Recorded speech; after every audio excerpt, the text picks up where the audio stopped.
Hello, my name is Marcus. I'm the compiler of a collection of therapy quotes entitled 1001 Windmills of the Mind, a collection of advanced self-help quotes taken from called the psychodynamic or the psychoanalytic perspective, which long ago, as I understand, referred to by some, or perhaps many, as philosophical medicine and narrative medicine. I just saw this morning somebody's reference, somebody referring to the unconscious as the habit mind. I never saw that phrase before, the habit mind.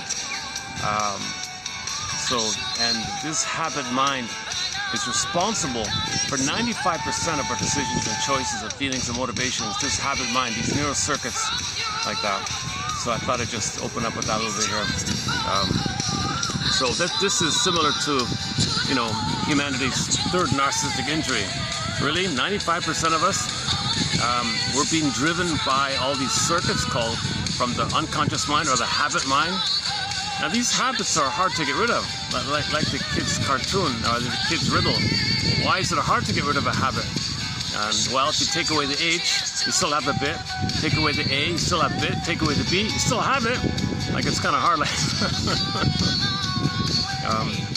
And his anecdote was when he got married, it turns out there's 4 minds in the marriage. The 2 conscious minds, his conscious mind, her conscious mind. But he brings his habit mind, and she brings her habit mind. There are 4 minds in the marriage. So the idea is to at least be aware of this other mind. At least be aware of it and share it and understand each other like that. And an opening, Steve Behrman, I'm going to play a clip of him in a minute here.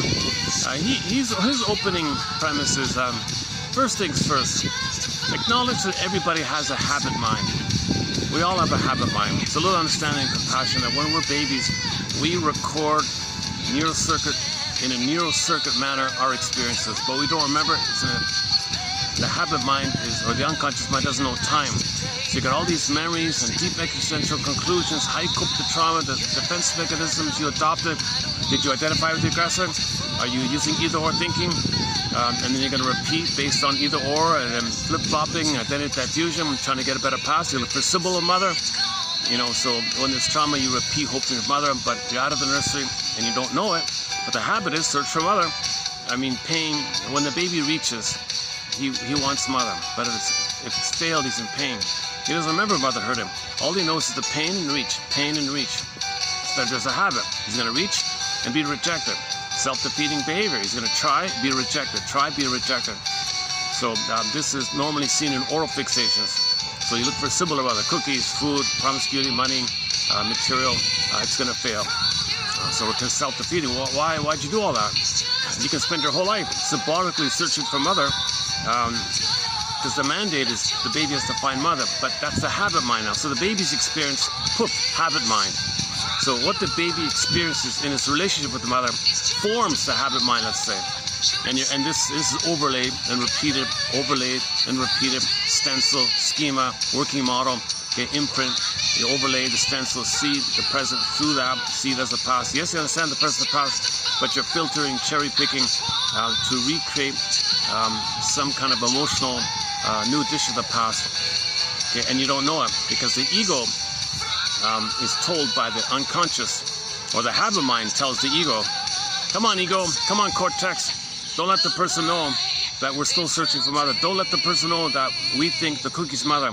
We have to get mother. We can't live without a mother. We've got to find mother. Pain needs mother. Pain needs mother.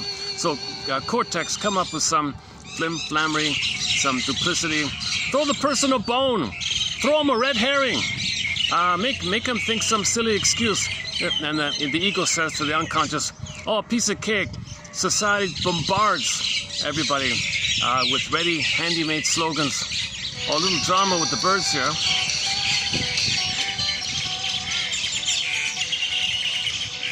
Oh.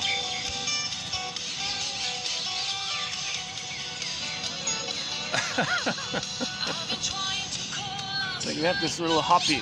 They're very hoppy little birds here, eh?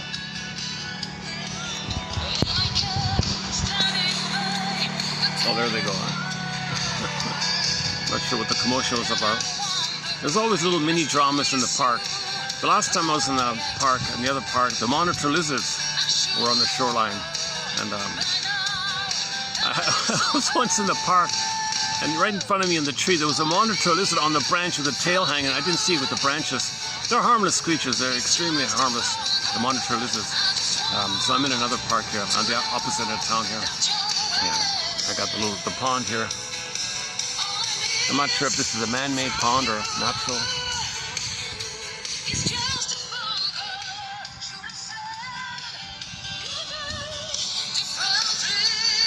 Let's give this a try here. Yeah, I'm gonna kind of take it on the. I'm gonna be. The material will be very light, so we got a light load today. I'm not gonna do too much in-depth discussion that I normally try to do. I gotta lighten up for the next little while, I guess. My last video was I was in a groggy mood, didn't do too well. It's funny, when I do a bad video, sometimes it gets the most views. Like, I don't know why that happens. A good video gets ignored, but one where I'm really fatigued and making mistakes. Oh, I'm curious.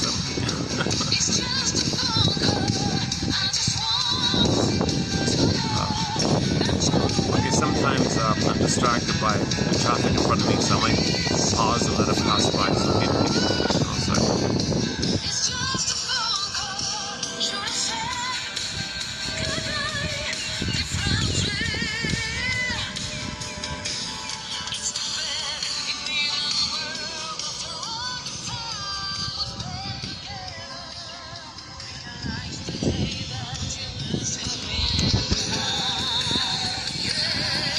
Yeah, so it's a new phrase for this collection, the habit mind. Okay, the habit mind. It's user-friendly because these two guys, I'm referring to a team, Steve Behrman, the comedian guy, he calls himself a cosmic comic, and his buddy, this interesting professor of biology who quit his fancy job to do his own little theories like that, and then they ignored him like that, so he's kind of shadow banned or something. It's a lofty theory. These two guys have very lofty, kind of like, even if it's true, what do we do? Like, even if the theory is kind of true, let's say, just for the sake of argument, everyone shrugs their shoulders like, well, what do you do about it, kind of thing? Well, Steve Behrman's first answer was, well, first things first, compassion. We're all driven by a habit mind. We all have a habit mind. So most of what people do, 95% is driven by it, and they don't even know they're doing it. So have some understanding, first things first, that we have this iceberg metaphor. Berger's metaphor is the power differential between the habit mind and your conscious mind. It's kind of like the owner of a fancy building whom you don't see, who's on a yacht somewhere, versus the braggadocio doorman whom you do see. So that's like your ego. But who has more real power, the doorman, whom you see and think is so important, or the invisible owner on a yacht whom you don't know, don't see? He's got more power, kind of like the unconscious right now. And he says a shocking, I just saw, he says the activity in the habit mind is almost like 1,000,000 times more active than the conscious mind. So it's really powerful. Now most of it's physiological, of course, but... Oh, look at that, hey, all right. There's a show up there. There's a crane. Oh yeah, look at that. There's a baby there's a baby crane at the shore there. Yeah, cool. I'm sure the monitor lizard, if they're in there, would go for it. Big snap at him.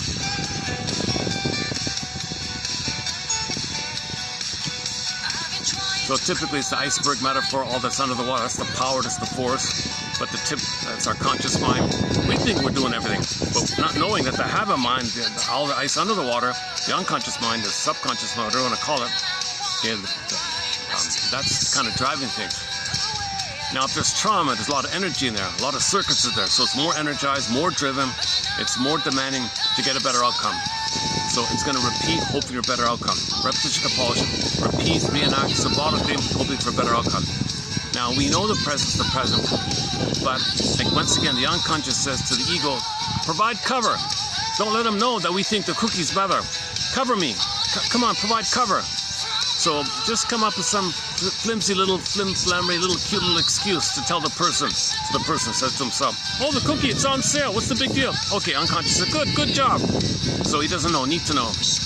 Because if you were to interrupt his defensive strategy, it'd bring up the pain that he's feeling. So he's got to maintain the hope that the cookie is mother, but not know it, but unconsciously, that we think, the unconscious thinks, you've got to find mother, so there's like a hope. Now the hope idea means you feel important, anticipation, motivation, excitement, because you anticipate getting mother. So yes, partly there's some practical element that when you eat the cookie, the concentrated sugar, salt, and fat, etc., tricks the mammalian part of the brain to perceiving the person is safe, surplus sugar, surplus food, lots of food, safe, serotonin. So you feel serotonin, you feel safe with the food. But that's just part of it. The cookie, Alban and Paul,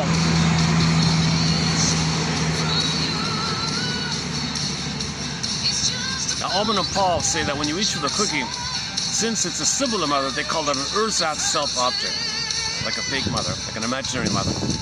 But the idea of thinking you're going to connect with your imaginary mother, it doesn't work. But what you want to do is trigger the time when you were one with the mother, even if it was just in the uterus. So if you can trigger the good old days, you'll blip up the oxytocin and serotonin above the stress you're feeling due to the trauma, and you get the happy chemicals above the pain. So the unconscious doesn't want this to be interrupted. Otherwise, the person would feel the pain if they were questioning this. So just let the person think it's on sale, no big deal, something like that.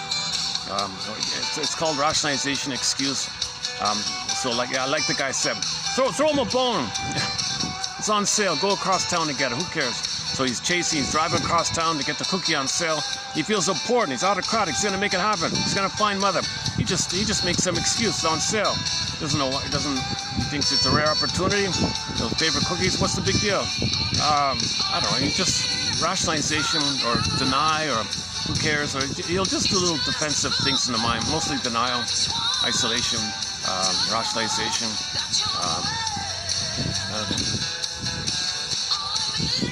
Yeah, it's my first time at this little kind of spot here. Interesting view, scenery here. There's another little baby crane over there. I don't know if you can see him.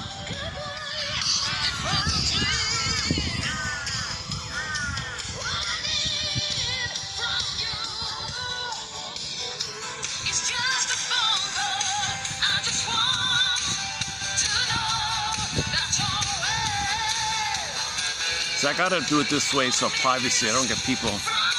If I do it in the front, then you see the people behind me, right? So I got joggers right in front of me all the time. But, okay, yeah. So let's open up with that Steve Byrne line. So we all have a habit mind. So let's understand, that means you understand that they're behaving in their personality, they don't know they're doing it. Because 90%, 95% of our motivation, behavior, personality, thoughts, beliefs, attitudes, it's all unknown to them. It's all unknown.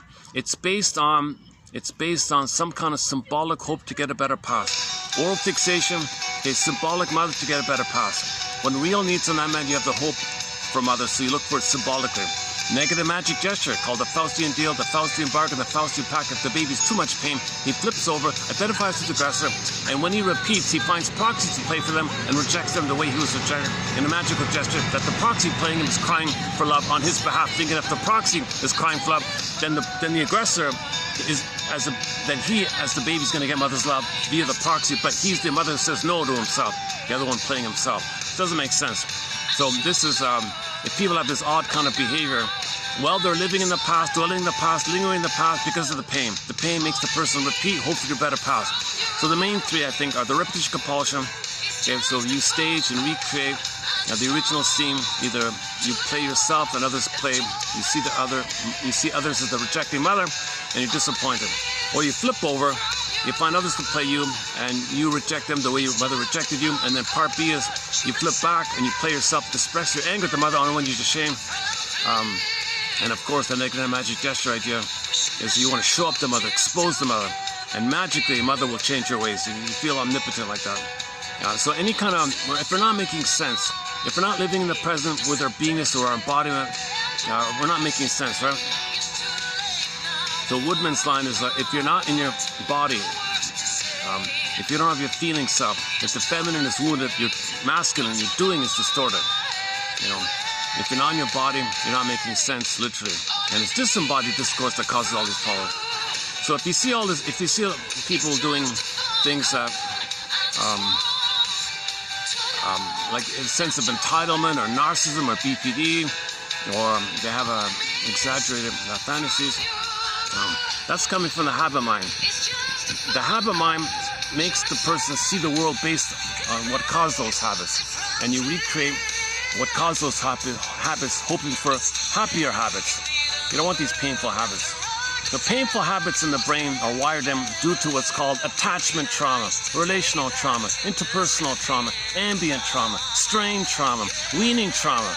Okay, now for circumcision trauma, I'm gonna leave it to Dr. Ronald Goldman on YouTube. He does a whole thing on circumcision trauma. Kind of out of my zone there. He's a medical doctor like that. He talks about the baby screaming and bleeding for 20 minutes, and the mother has to dire instinct to break the bond. Baby's return, the bond is broken, and so the bond will really be broken with that kind of thing. But the bond can be broken between the mother and the baby at birth trauma or prenatal trauma, or the relational trauma, cords removed, placentas removed. That can do it. Mother's in a bad mood, or mother can't be in the present because she's got too much dopamine from the pain, hoping for a better past. So she recreates in her present. Okay, new dishes of the past, hoping for a better past.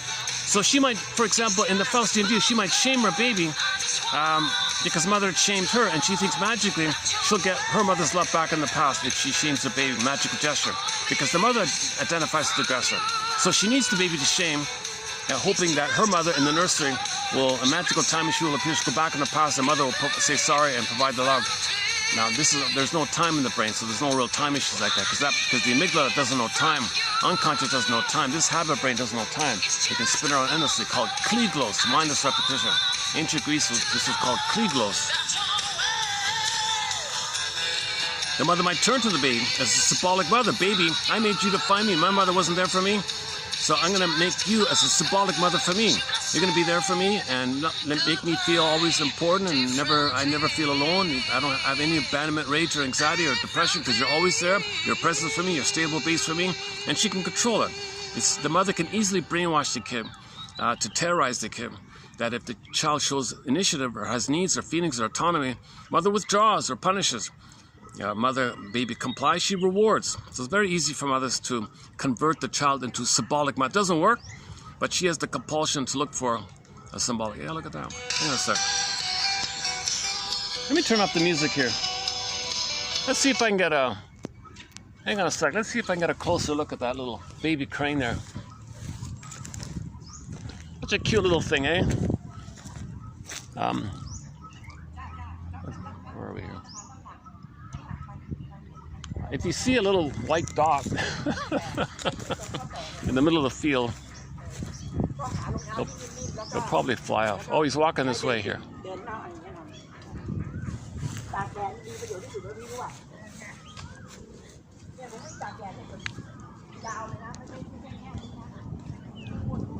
Are we getting him in? He's actually walking forward. You probably can barely see him, eh? He's a really tiny little baby. Oh my goodness. He's gonna fly off, eh? Oh, and there's the second one behind him. Oh, cool. So I'm in a city park, eh? And they got little baby swans here.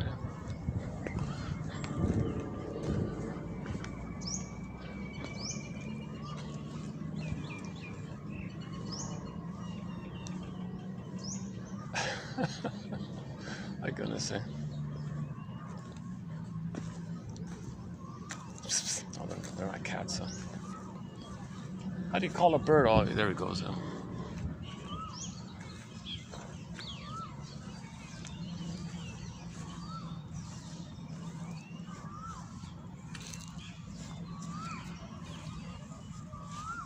There's some nice trees on that side, too. Nice little park, eh? Check it out, eh? It's a Monday, early afternoon. I came at the best possible time, I think.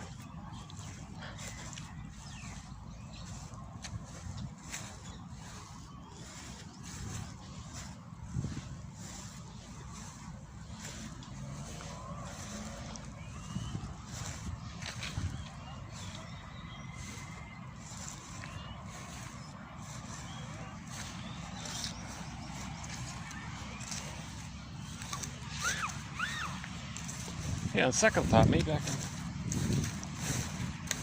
Yeah, what if I parked it here? Hey, what if I brought the chair here? See, when I started, there was a family here. Then I moved, and it was too windy. I moved, and a couple sat beside me. And then I moved again. The landscaping people were doing their things. So I finally found a spot with the flowers back there. But if I settled in here, some kids will probably show up here.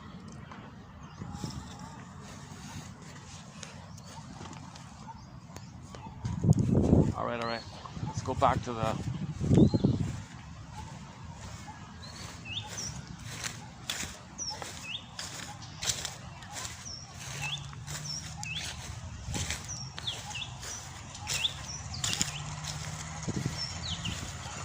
So the unconscious makes us, as a puppet, repeat in the present, a recreation of the past, hoping for a better past. Can you believe it? So that's repetition compulsion. The pain makes us do it. We want to get out of the pain, so we need mother to do so. Babies can't make it on their own. When the mother fails the baby, he's in pain. The pain makes him reach for mother. Repetition compulsion. So recreate symbolically and not know that it's a symbol consciously, but unconsciously. We unrealistic. The unconscious has no logic, so the cookie's mother, because the cookie is, you know, food and sweet and things like that.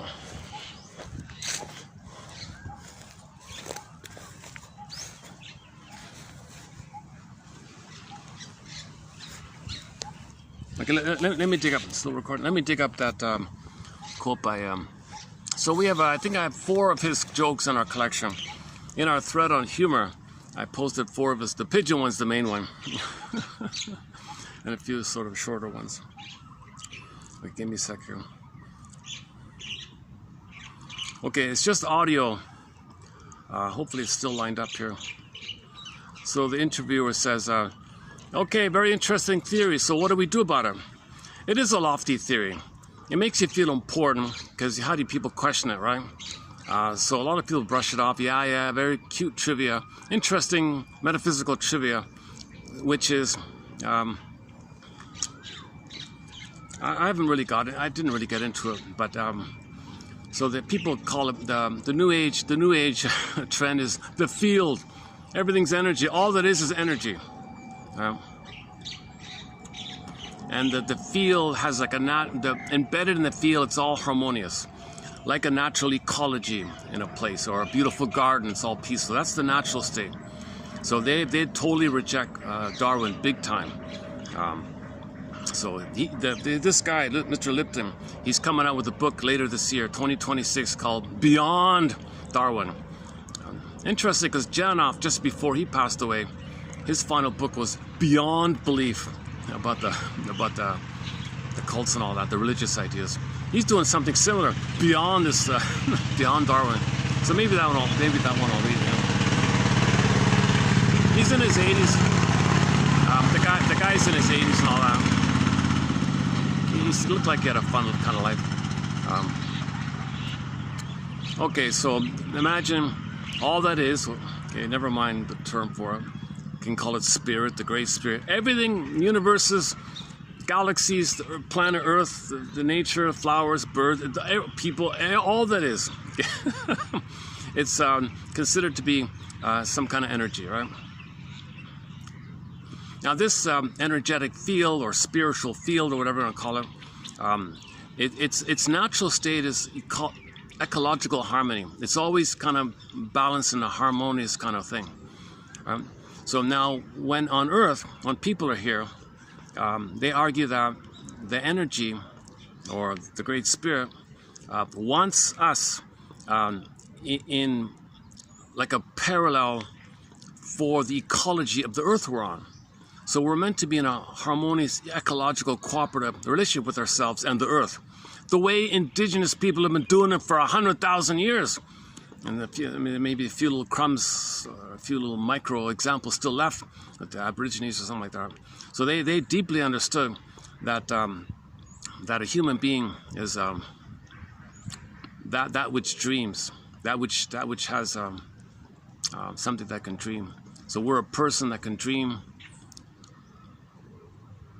No, okay, that's a separate topic. Hang on a second. I'm kind of winging it here. I didn't really listen to the whole lecture. How to go again? So when people appear, the Great Spirit is intending for balance, ecological balance. That's the nonsense with Darwin, right? It's not fighting like that. We're meant to cooperate like that. Now, 6,000 years ago, some kind of accident took place. Okay, we accidentally became Homo economicus. So we're kind of out of the harmonious of the field. We're plundering the planet for a quick buck. Pollution everywhere. Soil's gone. The water, the fish dying. Air's bad. So we're kind of out of our harmony. Right? So we're kind of out, but the field is kind of like edging us. Like, come on, people, get your harmony. So conscious is the way to get harmony. If we're conscious, and if we're all conscious, then we can connect and restore the consciousness of everybody. And then there'll be a conscious harmony of we all understand each other. So number one, Ubuntu. Okay, we're all humans. We're all wounded. Everyone loves or cries for love. We're all traumatized. Everybody. His metaphors. Think about the body having all these cells. No cell left behind. Every cell is important. There's a harmony, ecological system. The organs don't fight with the other organs. There's a kind of harmony. His joke was, you don't see the liver fighting with the kidney, something like that. So in the natural state, if everything's okay in the body, okay, well, with all of people, each person is a cell in the body of humanity. That's their main line. That's their main slogan. Each person is a cell in the body of humanity, like that. So their opening premise was, you got to have everybody valued. Everybody's got to be valued and have their basic needs met. So everyone's got to have their basic needs met. Now they don't talk about universal basic income, but I think they imply housing, food, clothing, basic needs. And everyone's valued. Everyone's a person, like Ubuntu. We're all Earth family, human family. Like we're all cells in the body of humanity, like that. So I think they were opening up with that kind of idea. And then if everybody is in a kind of safe kind of place, everybody's treated like human beings and normally that kind of thing, then everybody's consciousness is elevated because we're communicating, and the internet really accelerates intercommunication amongst everybody, right? So the internet really kind of is symbolic of this attempt to have a kind of a thinking ecology where we all understand each other. Understanding, saved by understanding. We got to all understand each other. Then there'll be harmony on the planet, peace on the planet, if we all understand each other. But when we're traumatized, oh boy, okay, the habit mind says, oh, mother's a monster, jungle, yeah, world's a monster, oh, fight with jungle mentality. So we're kind of disturbed like that. And this took place, once again, one theory 6,000 years ago. Some people say 8, some people say 10, whatever it is. Several thousand years ago, we accidentally traumatized ourselves due to the mismanagement of discoveries. And then we wanted more dopamine. So when we discovered stuff, we got serotonin, went down. Oh, give me more. Okay, then it went from village to pillage. Then we traumatized ourselves, and we went out of harmony.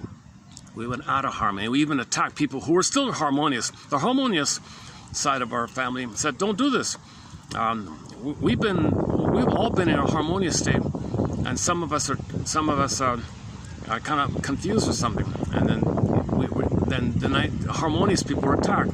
70 million people, indigenous people, were murdered on Turtle Island, right, like that. And there's even statues. That's what disturbed things. So there's even a grand statue in my hometown saying, harmony, hui for harmony. I'm Darwin, jungle. So this thing with the Darwin idea, there's some kind of angle on it or misinterpretation of it all, or I haven't read it, I don't know, but this idea that it's competition and things compete, no, that's not true. You're promoting it and then you create it. Like you when you advertise something and you condition people and bombard people with this, people are influenced by this, and then it affects your genes. Your thoughts can affect your genes, they say. So your beliefs can affect your genes, and people are going to be a little bit genetically kind of leaning on that kind of, if you bombard people with a negative attitude. So he has a negative kind of idea like that. So that's might have been part of the pillage and the plunder system to say such a thing. The positive contribution of Darwin is, as I understand it, is he says, look, we're all from the Earth. Like, we're not from some other dimension. We didn't fly here on celestial spaceships from some other celestial dimension. We flew here, and the planet's just a thing. No, we're from the Earth. So he kind of made that point. But the other stuff is a little distorted, I think. He's right. We're meant to be cooperative like that. So they keep using the metaphor of a garden or any kind of indigenous community in old ways that have song, dance, and rituals, and they were harmonious like that. And indigenous people would always say, "Thank you, tree. I'm going to pray for your blessing. I need the wood here," and then have this attitude of a respect for the nature like that. And you don't take what you need. There's no greed like that. Once again, when we traumatize ourselves with our discoveries, we got extra serotonin. When that went down, we panic, so we wanted more. Plunder, dopamine. Okay, we panicked, confusion, suffered the children. Now, for the first time ever, babies were removed from the mother. That'll do it. Once the baby's removed from the mother, you broke the bond. He feels enraged. The baby's enraged. It's in his mind. Now he has a monster of the id attacking himself. He overlays that on the planet and thinks it's jungle, basically. And repetition compulsion, he'll do to the planet what mother did to him. Okay, so he thinks mother plundered his embodiment, his feeling self. Okay, mother was a short seller, a robber baron, plundered him, pillaged him, emotional poverty. So identified as aggressor, outwardly, okay, he plunders and pillages and gives people debt, guilt, poverty, debt, due, obligation. And then others have to hand over because he had to hand over. But he becomes the aggressor and makes others play him and then shames them. Because that's what mother did to him. Mother didn't respond to his needs. He felt shame, and the rage rebounded in himself. Mother hated him, so he just repeated it to them. So we became out of harmony. The upshot is we're plundering the planet for a quick buck as fast as we can. Play the song "Big Lie" by Rick Evan. We're destroying the planet, eating up the planet, gobbling up the planet as fast as we can, because we're in this manic panic greed to look for symbols of mother. It doesn't work. Okay, but you felt better for the moment because you trigger the uterus chemistry. It doesn't work, so plunder again to trigger the past, plunder again to trigger the past, and you're always in the future looking for a better past. You're never in the present. Remember, in trauma, the oxytocin and serotonin, the set points are too low. So if a person gets something, they don't have pleasure. If there's a connection, they can't bond. No oxytocin. Now, one person said the moment he wants to bond, it triggers the stress, so he can't bond. Like there's an association. The baby wanted to bond, but mother hurt him, so there's a habit there. Oh, if I try to connect, the chemistry pain comes in, so he can never bond like that. It's a real perverse kind of thing. So what do you do? How do you get out of this jinx curse? Right? Well, fantasies will recreate the whole thing in the present with a symbolic mother hoping to change the past. It doesn't work, but you always have the hope. Need to know. That's why we fool ourselves and tell ourselves excuses. So we keep doing this kind of thing. So we're kind of out of harmony. It's pretty obvious.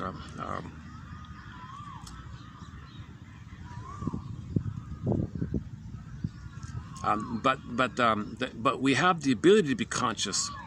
We have the ability to be conscious. So their lofty metaphor. A lot of people like to use the caterpillar butterfly. So it's a little kind of a stretch, I think. But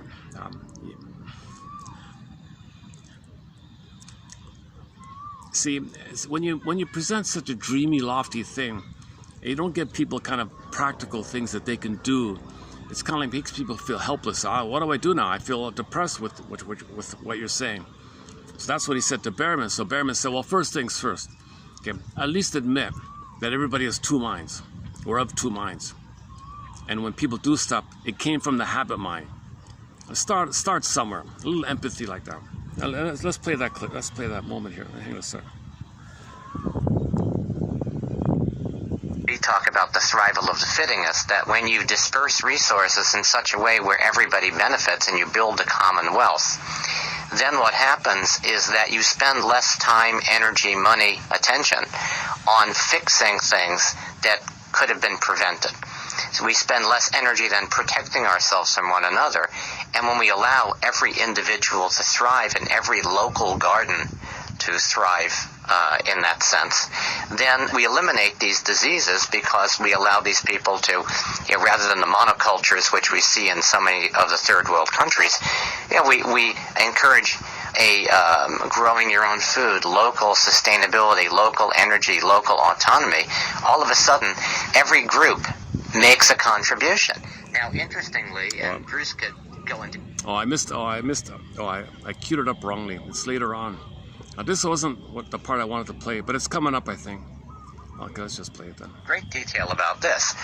We have underneath our skins a 50 trillion cell, highly functional community with technology that far outstrips anything that we've come up with our human minds. This system is so impeccable when we're healthy and so harmonious. We have full employment, universal health care, no cell left behind, and the organs are cooperating with one another so that the whole system can thrive. You never hear about the liver invading the pancreas, demanding the islets of Langerhans. It just doesn't happen. So we have a highly functional system where it's recognized that every organ has its job. Well, in a similar way, we can begin to imagine, and we could talk more about how we can actually put these ideas into practice in our lives and community and world, but we can begin by imagining. Awareness is really the first step, and every phase of evolution involves expanding awareness and expanding connection. Now wait, you're saying that not just conscious evolution, but you're saying every phase of evolution, even evolution that appears to us to be simply physical, arises through awareness and connection? Well, of course, when single-cell organisms decided they didn't want to be single anymore, what they did was they combined in community, right? They became a community. And in the process of combining as a community, they enhanced the awareness of each cell. Each cell had access to the information that was being gathered and used by other cells, and then we had specialization of cells, and some cells that would never see the light of day but would get the signal about what was happening out there in the world. So now we are a community of 50 trillion cells working in concert, working together, and our cells may not be aware the way you and I are aware, but that gives us an advantage at this next phase of evolution, where we now can consciously participate in this process of weaving a web of mass construction. Instead of mass destruction. Yeah. Yes. Okay. So that was Steve Behrman. This is interesting. What you're saying is, so this metaphor between the cells and an organism of cells is very much a part of the whole vision that's embedded in this book, right? Yeah. I mean, expand on that just a little more. Okay, well, if you imagine that we are, as Bruce said earlier, that human evolution, we don't need to grow another arm, we don't need to grow a bigger brain. What we're growing is in awareness and in connection via community. So if that's so, then what are the implications of that? How do I live my life knowing this new information, not survival of the fittest, but cooperation is really how nature works. Environments evolving as a system. How do we participate in the system? How do we take ourselves not just off the endangered species list, but off the endangering species list? I was waiting for that one. Yeah, because we're definitely on that. And so what do we do in terms of how we live our lives as individuals? And then how we relate to other people? We begin to recognize that politically, we've been divided, or we've divided ourselves into these groups, and it really would be as if the liver said, "I'm not talking to the heart.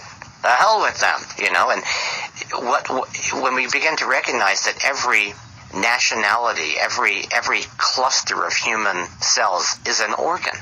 It's an organ in this body of humanity. So the organizations are really organs. Well, what would it be like if our organization, like the organization of money, or the organization of healthcare, or the organization of a justice system, what would it be like if those actually worked in concert with one another rather than in competition? And these are really important questions to begin to ask as the first step of awareness, as we lift ourselves outside the matrix of these invisible beliefs that we mistake for reality. Very good. That was Steve Behrman. I'm speaking with him and Bruce Lipton about their book, Spontaneous Evolution, Our Positive Future.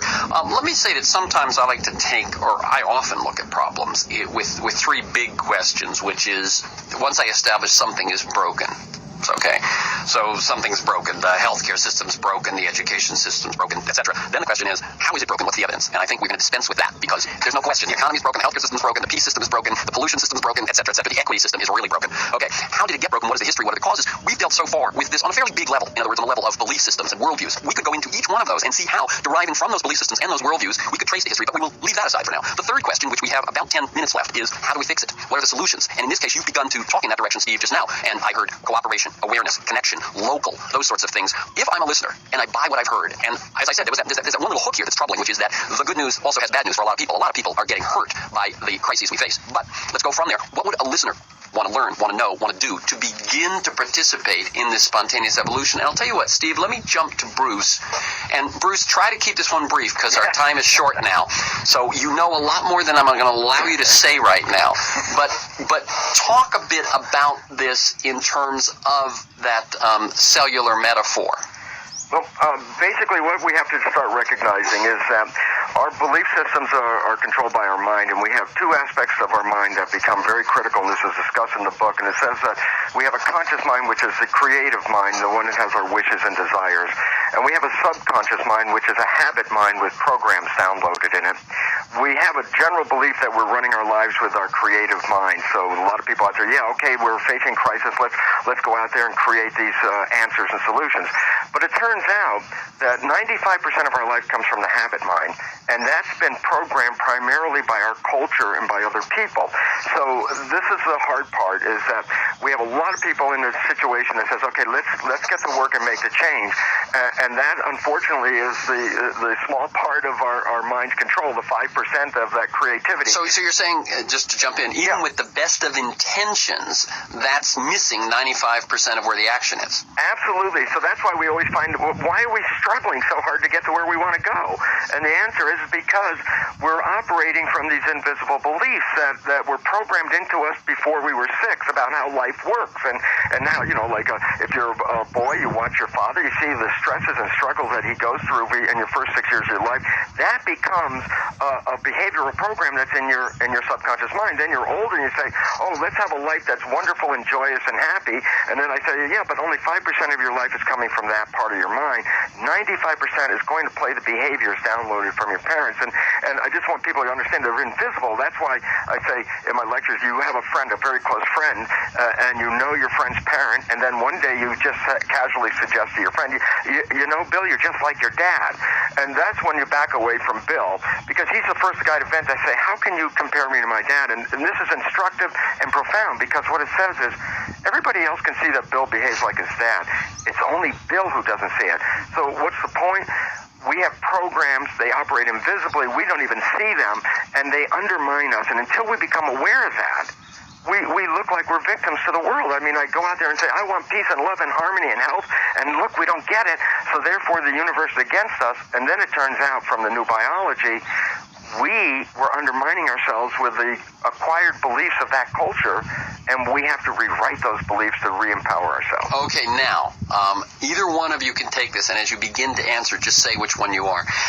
Where I see a little gap there is, okay, these 95% are subconscious, they're habitual, they're patterned. Are we able to change those from the 5% that's creative and thinks it's in charge, or is there something more mysterious going on? In other words, if I'm going to take away from this conversation something that says, I came in knowing there were lots of crises outside, now I find out that 95% of what I do is out of my control, I could be even worse off. Where's the good news? Well, the good news is Bruce talking, the good news is if we become aware of this, then we can do something about it. I mean, being forewarned is being forearmed. I mean, if we look at our lives as, I'm a victim and all these things are happening. Wait, I got that. What do I do about that 95% that's habitual, Steve? Okay, well, first of all, once you recognize how much of our reality is really programs, then you can begin to forgive yourself, you can begin to forgive other people, and you begin to recognize that the one thing that we have in common is that we're all programmed. And so once you have that recognition, that's only a first step of stepping outside the matrix of controlled beliefs. And so, wait a minute, I've been told that that person over there is my enemy. They've been programmed like I've been programmed, only with a different program, so they have a different reality, therefore we disagree. So the first step in all of that is recognizing that we are all programmed, and that this so-called reality, what we really have in common, is not up in our heads, it's in our hearts. And if we had a longer time for that conversation, there's a lot of science that shows that we can actually walk into a room and actually begin to entrain with one another. Okay, let's see. It's much more than I want. I just wanted to play that little. I misaligned it there, but that one there at the end by Berman. So the compassion is, the recognition is, everybody's been brainwashed, hypnotized. Everybody's under the trance, repeating the habits of the 95% brain, mindlessly repeating. So you look at people and they're just hypnotized, and you can't. Hello. It won't work. It's like talking to a, I don't know, like when people are hypnotized, it doesn't. So that's how do we get out of our trances? The trances people live like that. So first step is understand and really feel repetition compulsion is like a trance, a hypnosis. Reaching for the cigarette or cooking is like a trance, hypnosis. I gotta find mother. Imitating mother, because identified as aggressive due to the pain, that's a trance. You're stuck there, stuck in the tar pit. You don't know it. It's a habit to be there, because you gotta have a mother. Attachment theory. So these kind of things. So back to the overall thing. So if we're conscious, if everybody's conscious and accepts everybody's human, okay, number one, we share the commonality that we're all human. We're wounded, we're crying for love, we're confused, we're repeating, hope for a better past. Dysfunction is the hope for a better past. Or fixation, the hope for a better past. Negative magic gestures, hope for a better past. We're stuck with the trauma of mother not being available for us because she was doing the same thing. She was hoping for a better past on her end. So the forgiveness is part of this idea. And our reactive repetition compulsion is in the habit brain. So you see somebody doing something, well, they're programmed. He's programmed. Everybody's programmed, basically. So people don't know they're dominated by the puppet master. The neural circuits like that.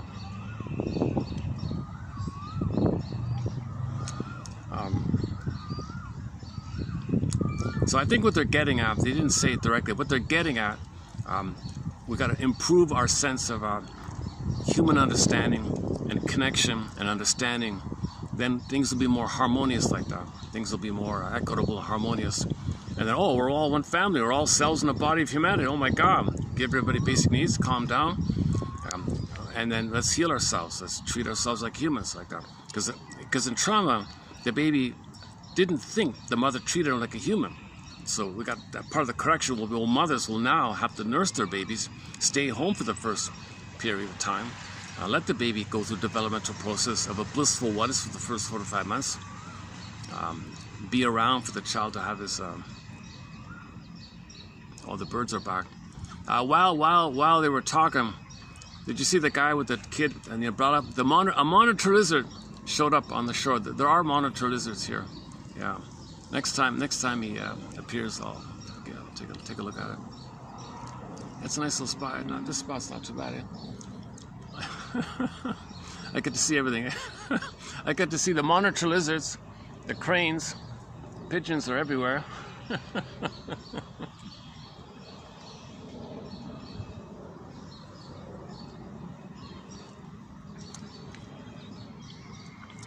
When it gets busy, I'll leave it. I got an early start here. What is it? 3 o'clock. Okay, 2:45 here. So They were promoting their book, Spontaneous Evolution, these two guys. So this is an older lecture, 2010 or something like that. Oh, there it is.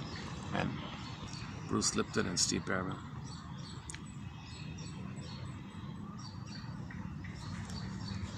Yeah. So if you think about the natural state of affairs is ecology. I mean, like a harmonious ecology, like a garden, more or less, right? And people are here, and we feel embodied from the energy of the field. The field is synonymous with spirit. So you could say the spirit and the soul is what you feel in the body. Your embodiment is the soul, and the spirit ensouls you. The spirit ensouls you. The field ensouls you. So we're all ensouled like that. Now this thing about when we pass away, our consciousness kind of goes to the field, and the field has the enriched knowledge. So when others are born, they're being fed in a circle wise. So this is a little too ooey for me, that kind of thing. The indigenous version of it is the earth, the planet is alive, and we come from it, and we dream. So when we go, our consciousness goes to the planet consciousness. So the planet's more conscious. So when people are born, they're receiving the consciousness of the planet. Similarly, so the earth's like to feel like that, but it could be up and down. But the confusion is, we're kind of in this. Can we do it? There's the test. Which wolf do you feed? Can we identify that we're so traumatized that we're having a hard time recognizing we're all one human family like this? And the second metaphor is, a lot of people use the idea that the caterpillar is gobbling up, right? The caterpillar eats a lot and gobbles, right? At some point, it goes in a cocoon and it comes with the butterfly. Something new, it doesn't destroy, just a beautiful thing that flies around, versus the gobbling caterpillar, right? So that's a ballpark metaphor. We're in our plundering, we're like the caterpillar. And maybe it's up to whoever can be conscious to create a vision, to create a butterfly vision, and create an alternative, new butterfly version of us versus the old plundering, greedy, avarice, envy, bitter, spite, jungle mentality, gobble, gobble, Darwin, gobble, gobble, Darwin, caterpillar. Okay, so can we, because that's wrecking everything, right? That's wrecking everything. So the harmonious drive is for harmony, but that means we got to be conscious to create some kind of appreciation of that harmonious kind of thing. However you want to term it, I'm not sure. So it's a very lofty kind of idea. I find it interesting as well to think about it. But in terms of practicality, how do people know themselves? This repetition compulsion is amazingly stubborn. Oral fixations, amazingly stubborn. These habits are very stubborn. Once again, how do you get rid of a habit? Well, try to get rid of the H, you still have a bit. Try to get rid of the A, you still have a bit. Try to get rid of the B, you still have it. Try. That's an old kid's joke.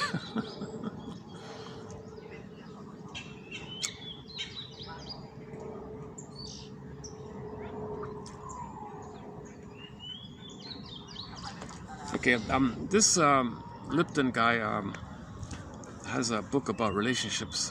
I also noticed that. Maybe I thought I'd just take a peek at it here. Four Minds. Yeah, okay.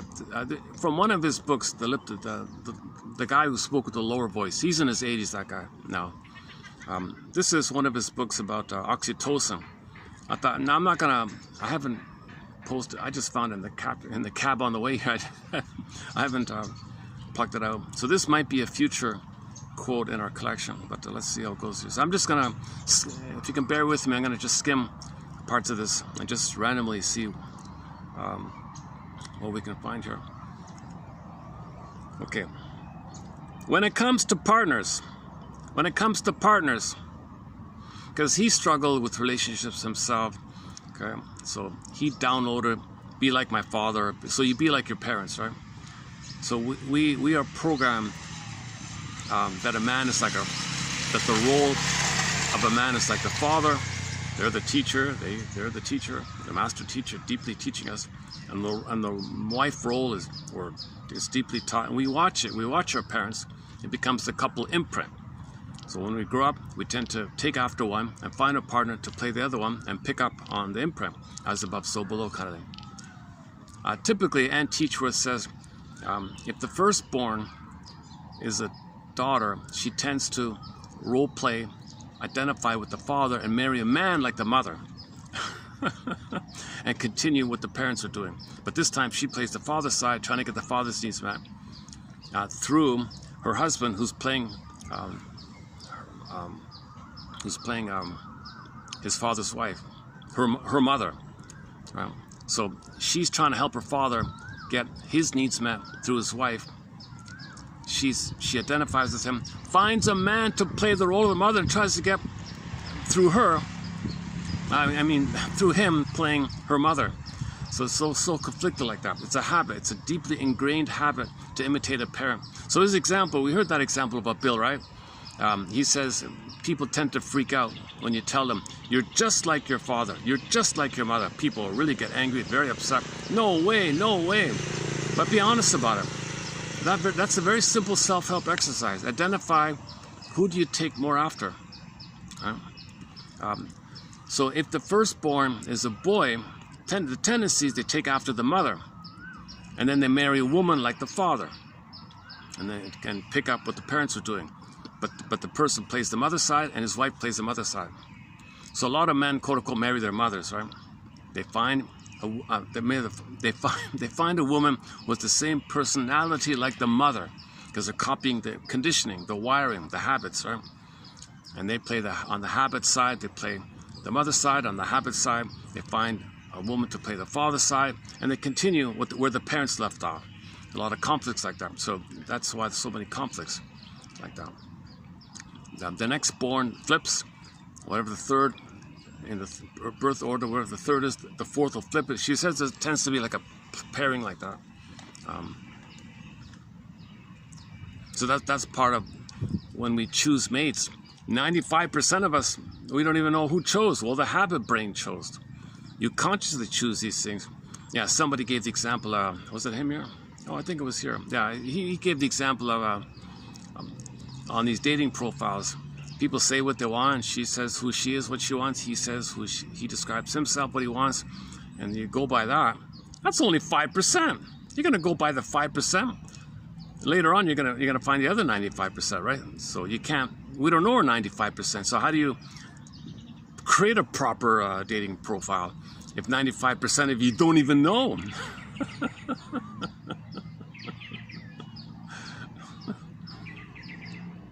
Well, I'm glad I came out here today. My goodness, yeah. Nice and quiet here today.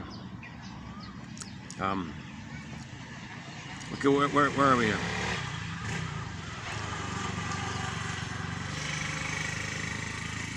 When it comes to partners, there are suddenly 4 instead of 2 minds involved.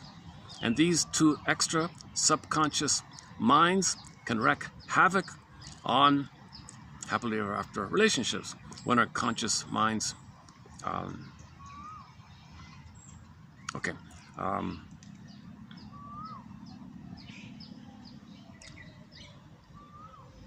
usually after the honeymoon phase it comes up like that. Where's the other prayer? Well, here's the dating one.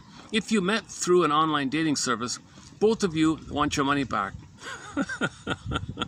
He or she didn't fill out the questionnaire honestly, but actually you both filled it out in good faith.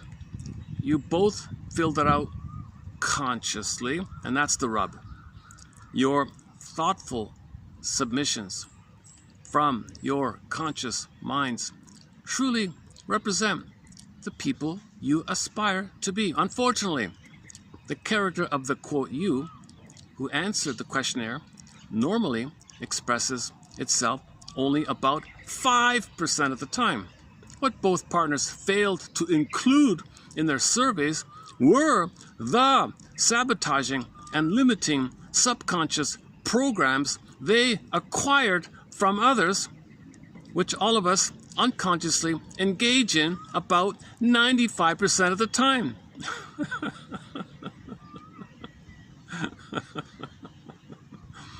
He shares, I didn't read this whole story. He struggled with this relationship thing too.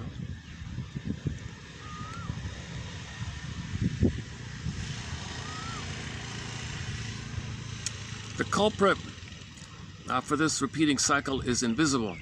It's the behaviors programmed in you and your partner's subconscious minds. Your conscious minds sent you out on a quest to find a loving partner and rejoice when you found one. Yet your subconscious mind is destroying what you've created. But once you know that you're dealing with 4 minds in the relationship, I think self-help said there's 4 people. There's you and your inner child of the past. There's her and her inner child of the past. So there's the adult and the child, her and the child her, and the man and the child and the boy. One way of saying it.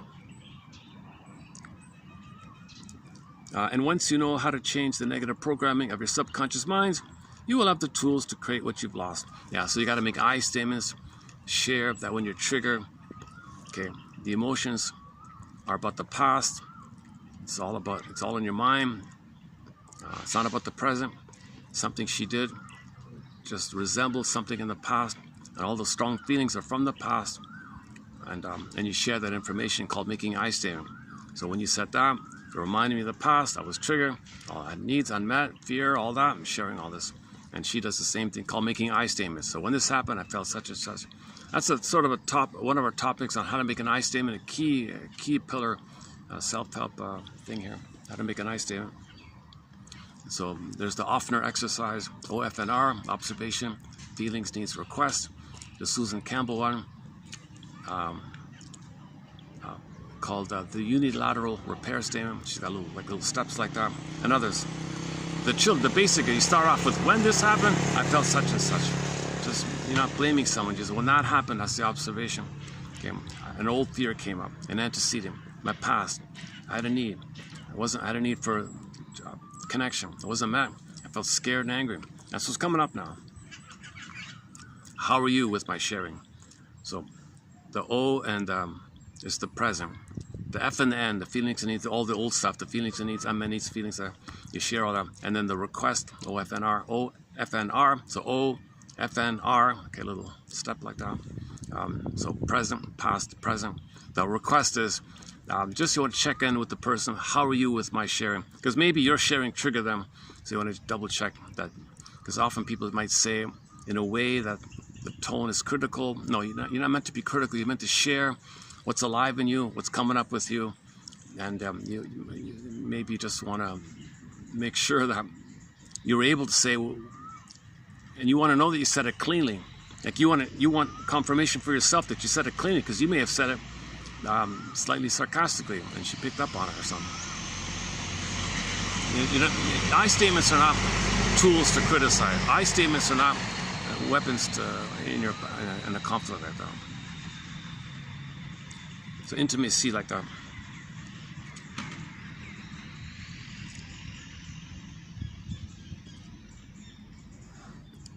Okay.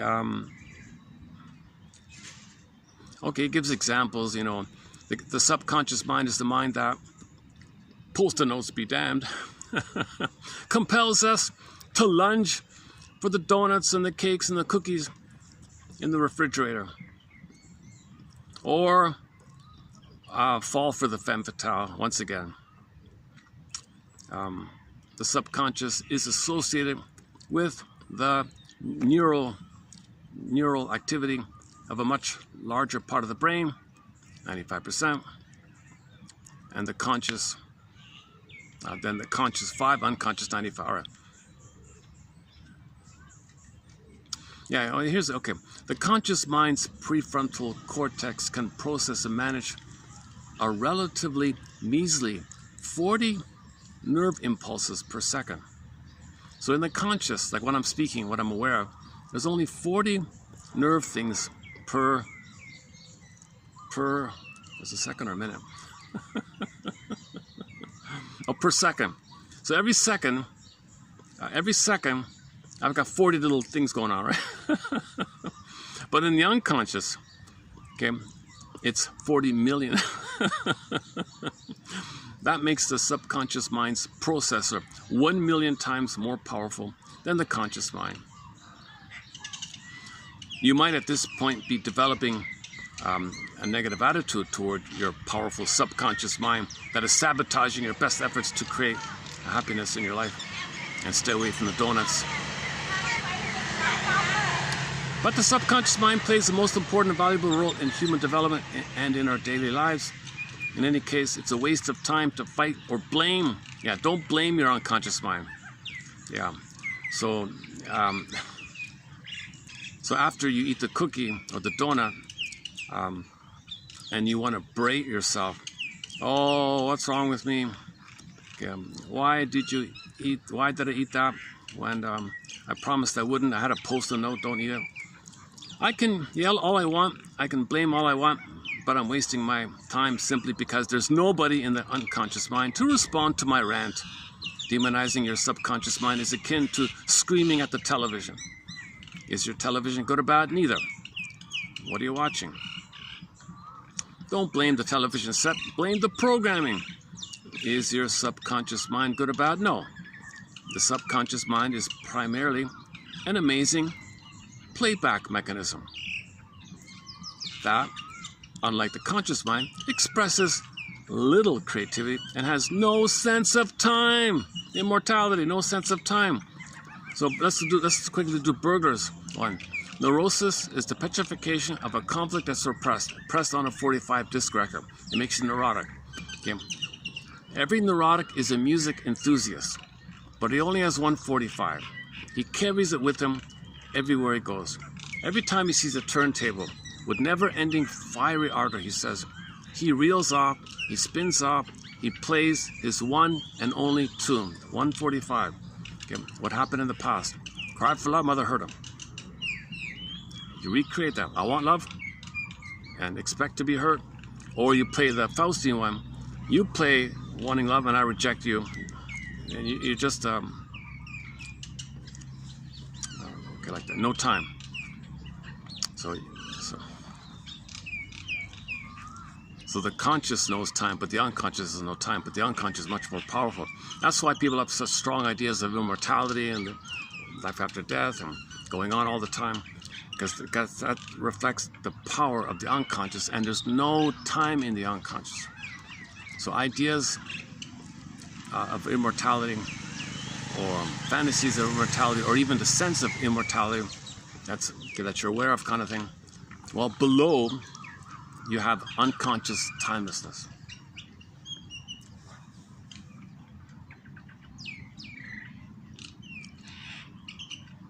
Programming.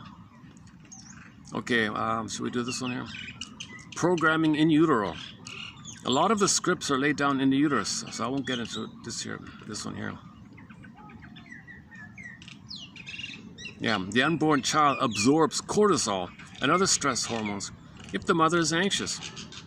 If the child is unwanted for any reason, the unborn child is bathed in the chemicals of rejection. If the mother is wildly in love with her baby and her partner, the baby is bathed in love potions. In the love potions you read about in the last chapter. All right.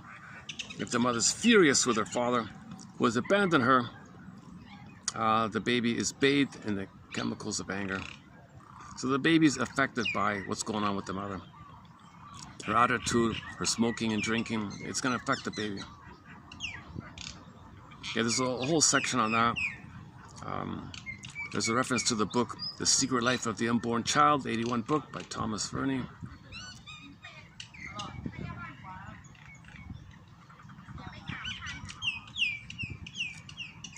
Okay, this goes on for a few pages, and then the other part was okay,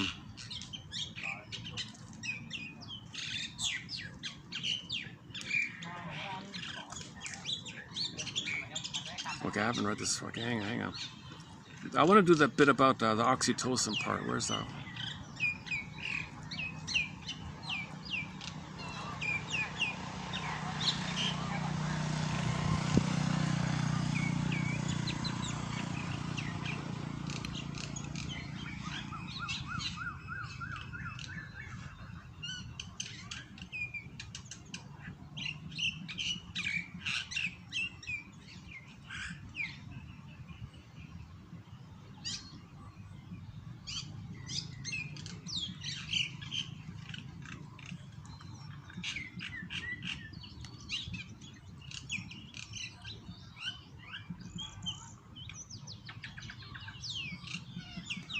Oh, hang on. Where is it?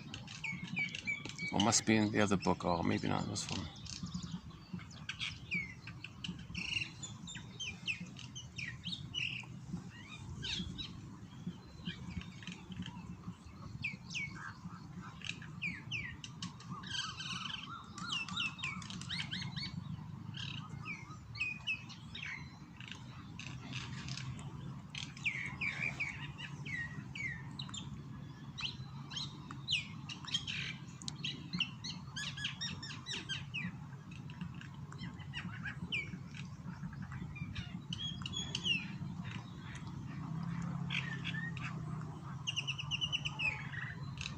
Oh. Okay, it's not in this book. It's in the other book. In one of his books, he's got a thing on oxytocin. Like all these experiments, like if you take like a little I don't know,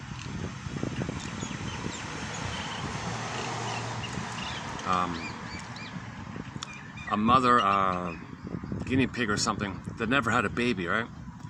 But inject the guinea pig or whatever with oxytocin. Whoa! It wants to take care of other babies. It looks around, where's the baby? It'll cross dangerous things to take care of the baby. So all the bonding hormone is there, right? Likewise, if the prairie vole is famous for lots of oxytocin and bonding, they made for life. So they took out the oxytocin from the prairie vole, and then it didn't care about the kids. So the power of oxytocin. So if the mother doesn't have oxytocin and has a baby, that's part of our this caterpillar mode. Traumatize the babies, break the bond, they'll gobble the planet, gobble, gobble, gobble. So his image was, imagine the caterpillar on those leaves, milk, what do they eat? Milk something? Milkweed or something. They can crunch, crunch, crunch. They're very voracious, those caterpillars, right? They're voracious eaters, those things, right? So you traumatize the baby, break the bond, separate. So if the mother does manage to produce some oxytocin at birth, if the baby's removed, the hormones will go down, babies return, they can't bond, they broke the bond. He'll be in a rage and gobble, gobble in desperation to find mother. Where are you, mother? Where are you, mother? Where are you, mother? Gobble, gobble, gobble. So we're plundering the planet like this. So,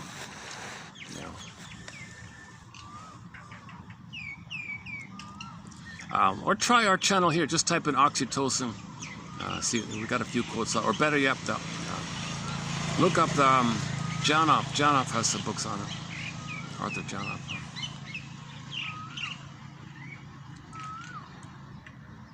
Oh, there's 3 of them now. Yeah, there's 3 of those little birds.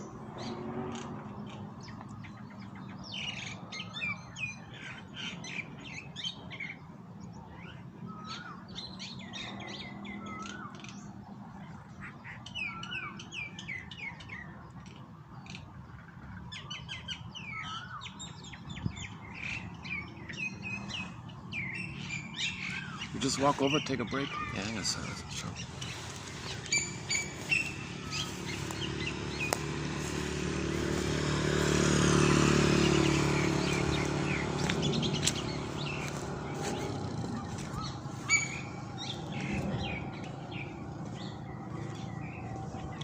You know, it might be a holiday. I'm not sure. It might even be a holiday here. Maybe that's why.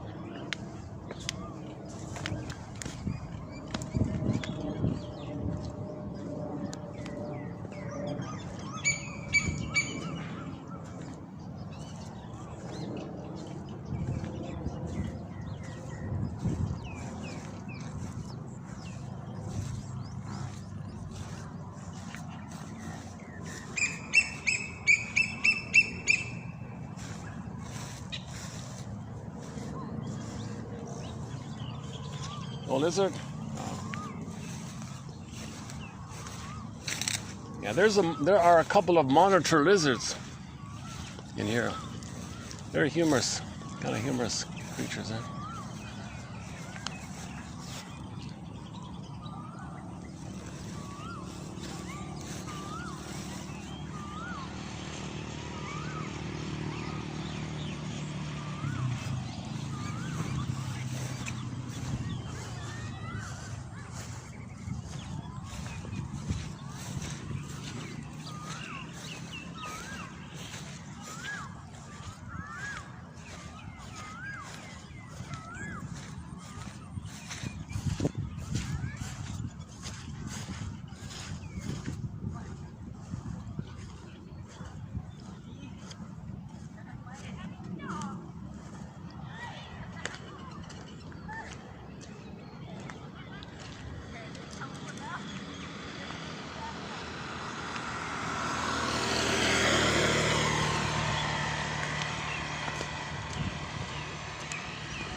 let's check the time here.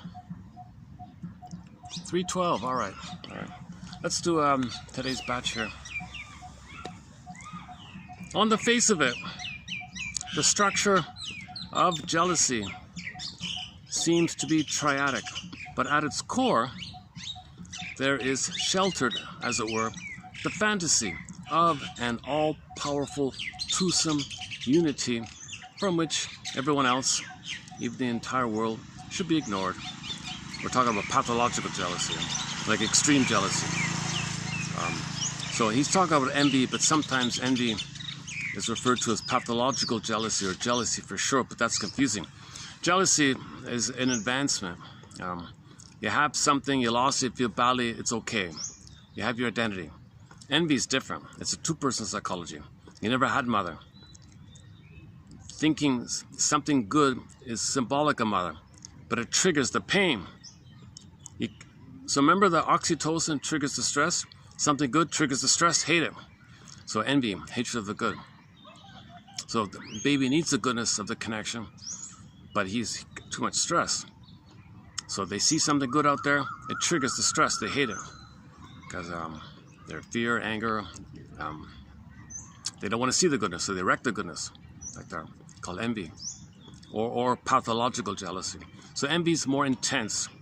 One line is, you need some self-esteem for regular jealousy. So envy is a two-people psychology. Jealousy is a three-people psychology.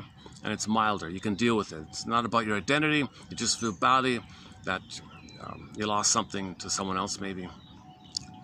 But envy is you never got the thing originally. You were always empty. You never got it. And the idea of it makes you so enraged. So envy is sometimes referred to as pathological jealousy. But if people just say the word jealousy, then you got to look at the context. Pathological jealousy is a special case of a more general search for and addiction to the exclusivity of the intimate relationship, the fantasy of total possession of and power over the intimate other. Yeah, so they want exclusivity. They want the blissful union, the symbiotic two as one. The envy comes from this. If the baby and the mother don't get the oneness, okay, then there's that like the baby thinks he owns the breast, exclusivity. The mother's there for him 24/7, and there's like two as one like that. And that's failed. That leads to envy. The essence lies in the absoluteness and exclusivity of the demanded relationship.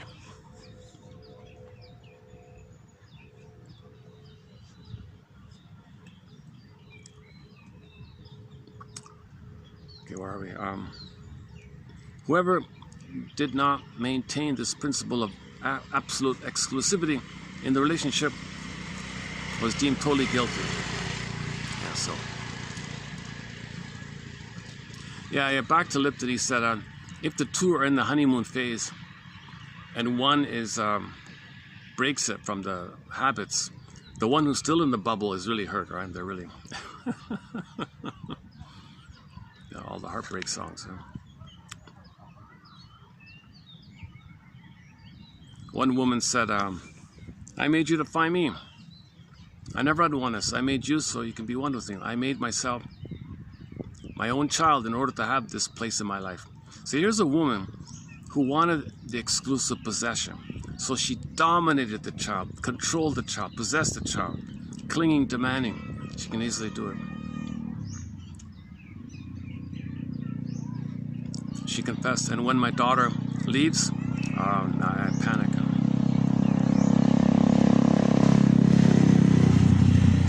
And she didn't want her to have friends with other people, didn't want to date other people.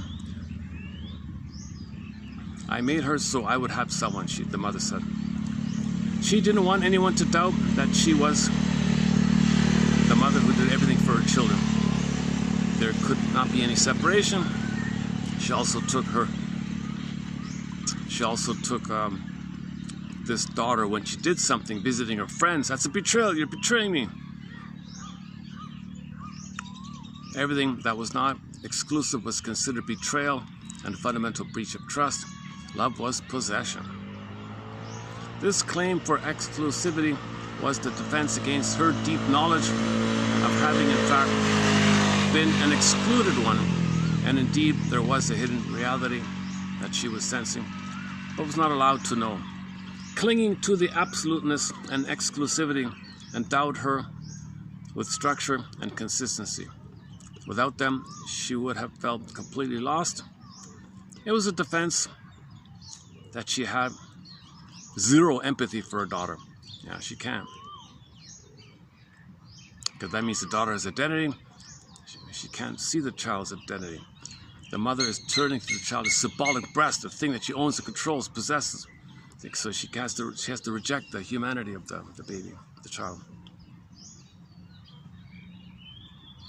So that child is going to be enraged at her. The rage rebounds in, poof, monster of the id. So the child's going to have a monster in the mind like that. The anger at what mother did. For more on the topic of monsters of the id, check out the film Forbidden Planet. Excellent film. Not so much for the acting or anything, but the idea is very good. Forbidden Planet, 1956 science fiction fantasy. And the tribute to it was done 10 years after, in 66, by the Star Trek people, season 3, called Requiem for Methuselah. They did a kind of a trip. They tipped their hat off to the episode. There was a lot of overlap on it. But the Star Trek one added this issue of possessiveness. Yeah, so in the Star Trek one, so there's some kind of planet, and there's a guy on there who is a symbol that all men wanted exclusivity. For thousands of 6,000, they use 6,000. So 6,000 years, this issue of men not getting the proper bliss with the mother. This problem's been going on for 6,000 years, because when babies are born, they ripped away. In the name of pillage and plunder, we calcify, we break the bond so we can plunder and pillage. In the name of plunder and pillage. So now men for the past 6,000 years, where's the missingness? So here's a guy, well, it's a composite symbolic image. He represented all men for thousands of years, this guy. So we meet this guy on the planet, and he's using all the knowledge of 6,000 years to build a robot, an AI, perfect, female, beautiful, mother, wife, everything. And he wanted exclusivity and wanted this robot woman to see him, mirror him, understand him, say what he reads his mind, says what he needs to hear, have a rapport, can play, and really feel that she understands him and loves him, accepts him. He was trying to build this thing. He was in the middle of it. It's not human, of course, just a robot. But that's the idea of exclusivity. Now, the Kirk guy, the Enterprise arrives on this planet. The Kirk guy sees the robot woman play the song, Just One Look. That's all it took. Oh, just one look. Okay, Cupid's arrow, quickly. Okay, spellbound. He was triggered because he felt the oneness with her, that she could be like the oneness that he needed. So Kirk wanted the oneness, the possession. So he tried to steal the robot from the guy, and they were fighting like this. And the background comma was the eternal love triangle. The eternal love triangle. It's what they meant was, it's not quite accurate, but it was a ballpark idea. The eternal issue that the boy didn't get the oneness. The child didn't get the oneness to the mother. And he can't get it with the other parent. So all this mess like that. So jealousy and envy have a lot of overlap. Where are we here?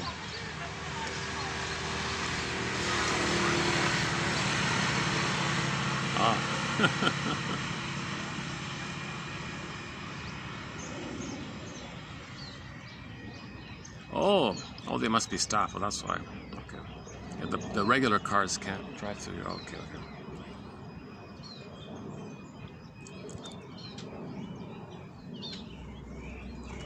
Okay, maybe I'll just leave it there. Okay, next one. Socrates' observation that one desires what one doesn't have, what one feels in need of, and deprived of. There is, in the core of love, a yearning for something one profoundly feels lacking. The often quite unabashedly expressed wish for exclusive possession of the partner. It seems that this wish for exclusivity can be observed already in very small children.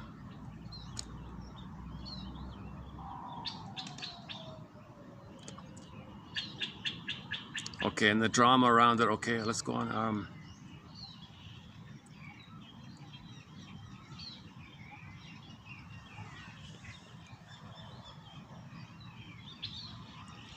Ovid describes Nvidia, the monster of envy. Quote, it devours and is at the same time being devoured. Her teeth are red with rust. Her breast is green. Okay, that's an awful image. Ugh. Okay, this is a gruesome image of envy. Oh my God. Any kind of monster, gruesome, whatever. It's basically your anger, desperation, your rage, your fury, oral needs, gobbling, devouring. It's in your mind. So in a recent episode, in a recent video, we talked about the fairy tale, the magic towel. Okay, so myths and fairy tales are, you treat them like dreams that are in the mind, but we don't know it. So create a fairy tale, as above, so below. So to know the unconscious fantasies, okay, we have personified images in the mind of different psychological elements. Our beauty, that's the princess. Our anger, that's the monster. So inside, the beauty and the monster kind of thing. In that story, it was the goblin. The beauty and the beautiful. So the wicked stepmother was the goblin, and the lovely, kind stepdaughter. So you create a story on the outside like that. So on the outside, there was a story about a wicked stepmother, very cruel to the young stepdaughter. Now the story was that a magic towel appeared, and the wicked, and when the young one used the towel, she became more lovely, more radiant. So the envious stepmother grabbed the towel, applied it on herself, and she morphed into a goblin. She fainted, passed out. What the hell? So she recognized, I'm sorry, I'm going to change my ways. Similar to the Scrooge idea. It's like a female Scrooge, she changed her ways. Okay. So that outer story reflects that within a person, when we realize that we're criticizing ourselves, that we're angry at ourselves, and we're going to be nice to ourselves, okay, that's what that means. So you want to be nice to yourself. But you have to identify that, these little boats are shaped like swans. Oh, I didn't notice that. Oh, that's the cute little rowing tourist, those play boats, those rowing boats. Oh, I just noticed that. I thought they were ducks. Oh, they're swans. Oh, they're swan boats. Oh, yeah, okay. That's obvious.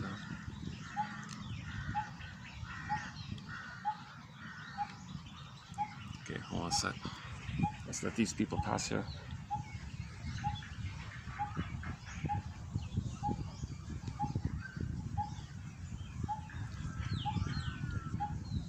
Shame is caused by the experience of the soul blindness of the other.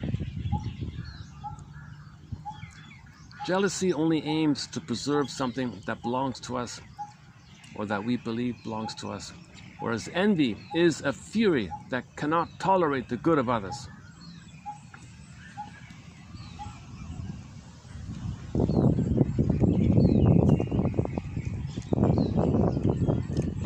So you have an identity, then it's jealousy, you lose something. No identity, something you never got, click, envy, because you can't accept it. Because the idea of accepting it triggers all the cortisol, the pain, so you can't accept it. I don't want to see it, I don't want to know it, because I don't want all the pain, I hate it. So love triggers the fear and the hate. The baby wanted to attach, that's the love, got pain instead. That's inside, okay? Self-activation triggers abandonment depression, which leads to defense, Master's axiom. So later on in life, you want to connect, okay? It triggers the antecedent, the replay, the 45 record is played, the habit in the mind plays. What's the habit? Well, the prototype was laid in, the imprint was laid in. Baby wanted to bond, that's oxytocin. Baby wanted to love and connect, oxytocin, serotonin, okay, trust and all that. He tried like that, mother crushed it, traumatized, stress, adrenaline, fear, anger, rage, fury. Okay, that's what happened. That's the habit. Okay, later on, he wants to connect or see something potentially that he could connect with or trust. Anything related to something good out there. Okay, click, trigger. All the rage from the past, he feels all the stress, and that's translated as him hating the good thing that he sees, called envy. Oh, hold a sec here. Let's let these people pass here. I don't want them to think I'm filming them or something, so I want to turn the camera up.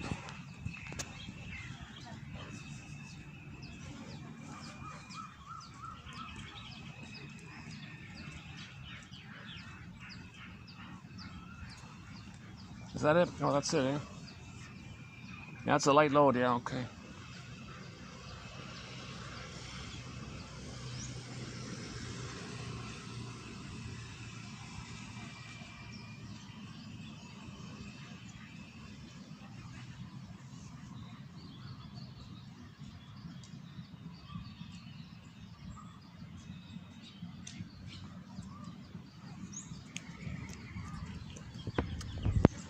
So, of course, the goblin in the mind, okay, your rage, is very envious. Wicked stepmother's envious. The wicked mother's envious. The Snow White Queen is envious. Okay, that means inside of us, the symbol of our anger is that wicked queen like that, or the goblin. So check out the fairy tale, The Magic Towel. I've discussed 2 videos ago. You know. Or go to the short section. You'll get a short, an abbreviated version of it. So when you see the fairy tale, it's a reflection of in the mind, the fantasies inside. So inside the mind, we have a princess and a wicked queen, right?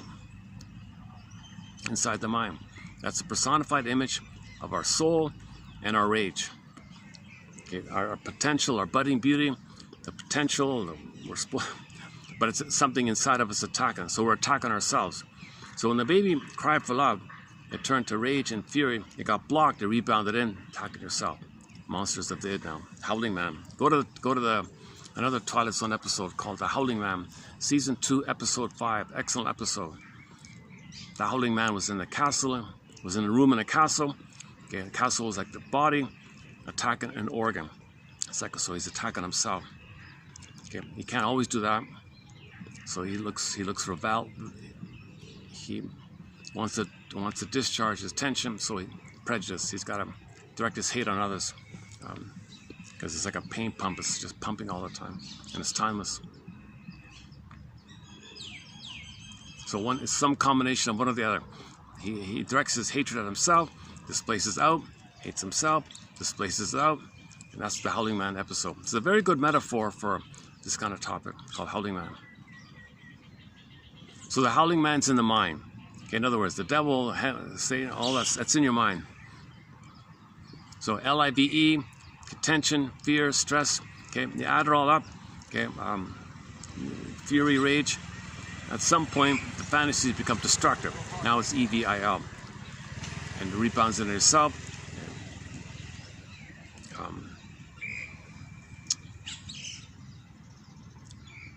And you anger yourself, and you anger others. You anger the world, and you anger yourself, basically.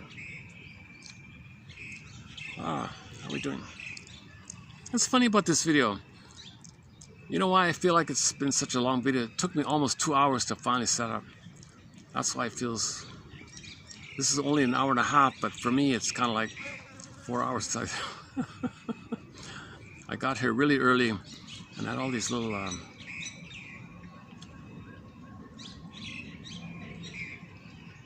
I don't know what it was. Maybe it's just a security guard. Who is this guy? What's this?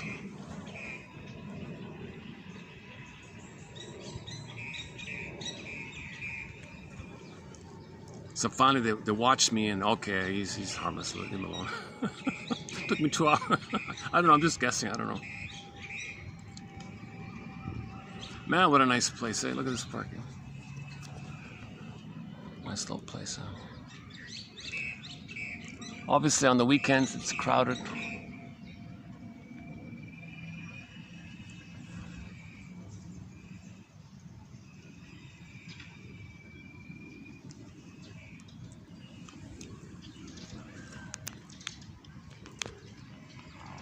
I gotta come early so I can leave early to beat the rush hour, to not get stuck in traffic. Let's see, what time is it? 3:30. Okay, so let's close this up in 15 minutes or so. Should we play a song or something? Maybe just let's choose a song here. One sec.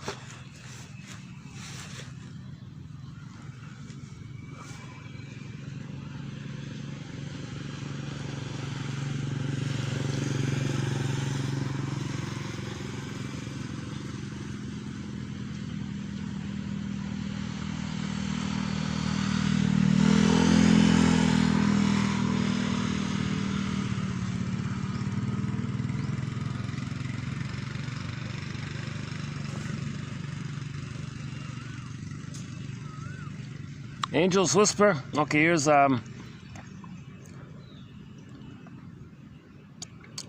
one from the indie rock band Angel's Whisper.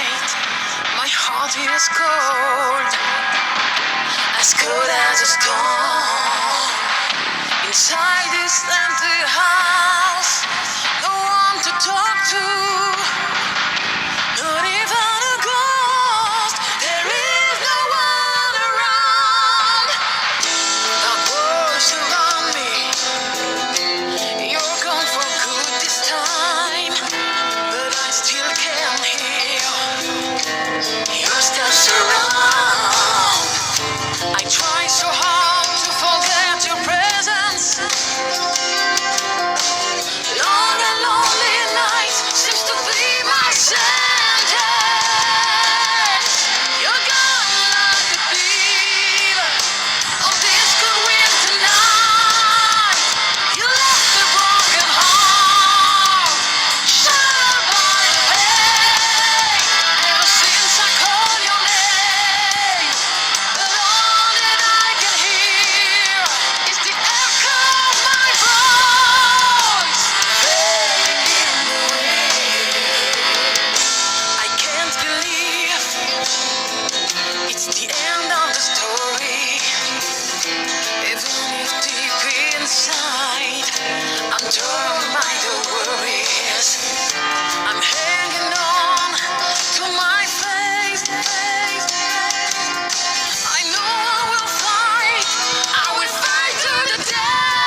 I wish I had a fresh batch of quotes to present.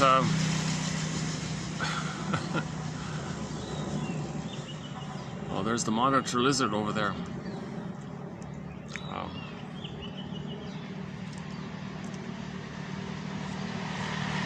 So New Age concepts like the field, and we can use that defensively also to avoid your personal life or something. Oh, okay. Oh, there's a field. I see. Oh, so it's not my fault. It's kind of out of my hands or something. or fantasize. Well, one day things will be harmonious or something. I'm not sure.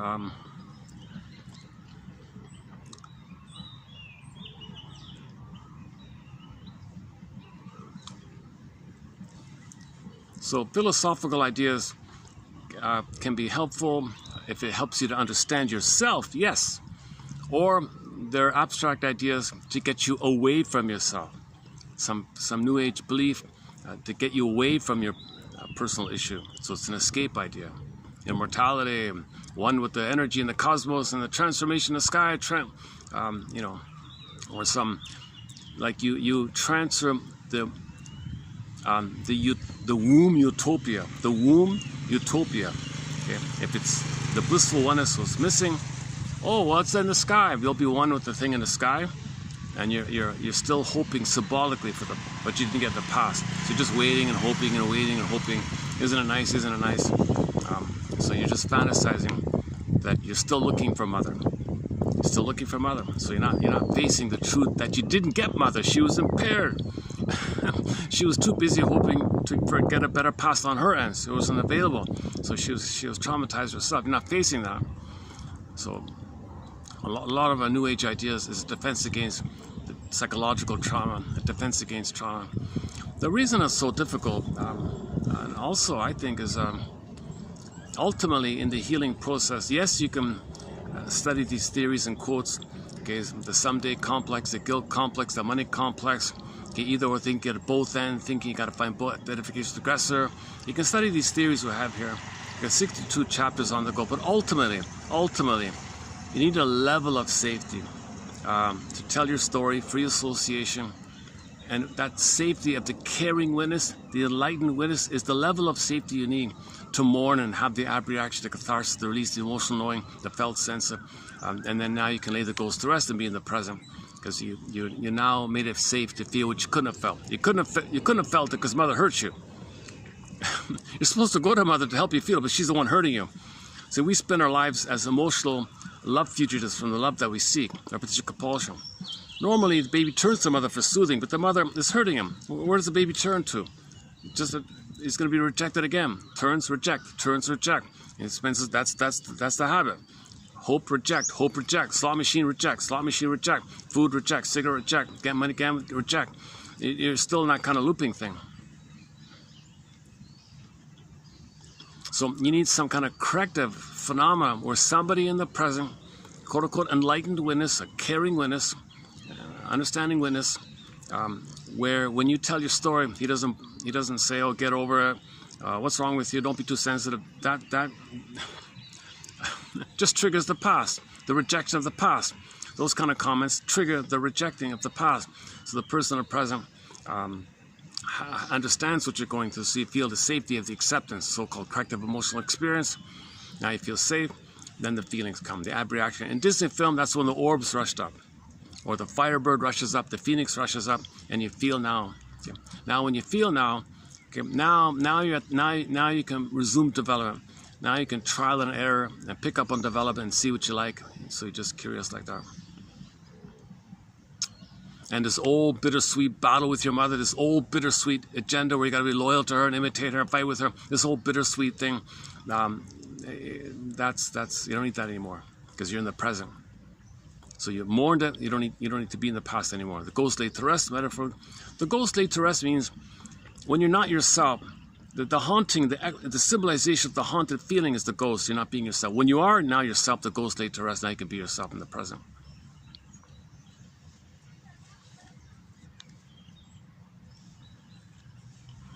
And then so the carrying witness is the key one, right?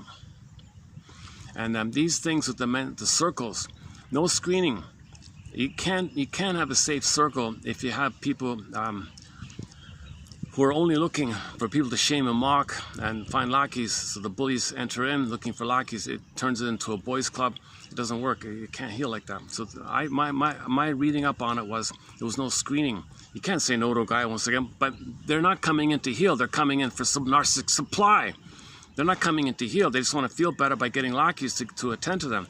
Symbolic mother. They want to control people and use them as symbolic supply. That's not what healing is about. So there was never any screening with these men's things. Sifnios has a screening, he says. Number one, are they psychologically minded? Like, if you give them feedback, do they think about it? I thought about what you said. Here my share my thoughts about it. Do they have some curiosity about wanting to get better? Not just feel better, but get better. They want to. So that's number one, a key one, right? Are they psychologically minded like that? So if in an interaction he gives you feedback, and you think about it instead of attacking them, then that's a key one. if the therapist said, "Oh, from what you said, sounds like you take after your father a lot, don't you?" Either he thinks about it, or he just attacks you. If he attacks you, he's not ready yet. So is he psychologically minded? Is he willing to get better, not just feel better? Was that it? He had like a list of 4 or 5 in there. I think I forgot about it. So he did screening. So that Sifnios guy did the screening. That's the same guy who came up with the term alexithymia, no feelings for your words. No words for your feelings. Athymolexia is no feelings for your words from thousands of years ago. His one is alexithymia, 73, coined in 73. No words for your feelings. Similar idea.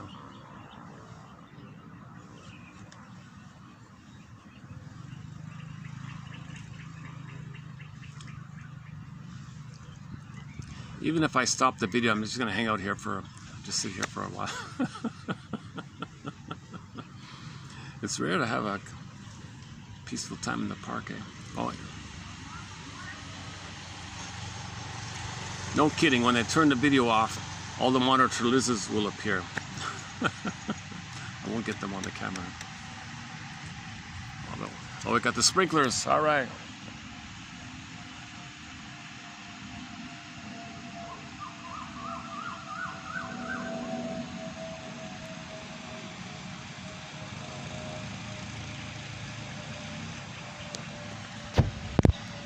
And the other point about the healing journey is you need to have some felt sense that you can now self-activate, that there's a new feeling of okayness, that you can do the healthy choice, you can experiment, trial and error with what you like. You're not going to betray your mother, she's not going to punish you, you got this battle with your mother all over again. No, I can be myself, I can trial and error, be curious about what I like, and there's a new felt sense of okayness, so you can take the road not taken. Because you recognize, had you been properly loved, you would have taken that proper road. That was failed. So it could have been there. Okay, it could have been there. I forgave my mother, so now I give up these relentless, stubborn, unreal hopes that I'm going to save her and fix her and all that. I'm not guilty. So you corrected all these things. So now when you self-activate, okay, it's new, but it's okay. I'm allowed. I'm allowed now. I'm not going to be punished. I'm not being disloyal. I'm not triggered of perishing because I have no mother. I can resume development. So you need that new sense of the road not taken idea.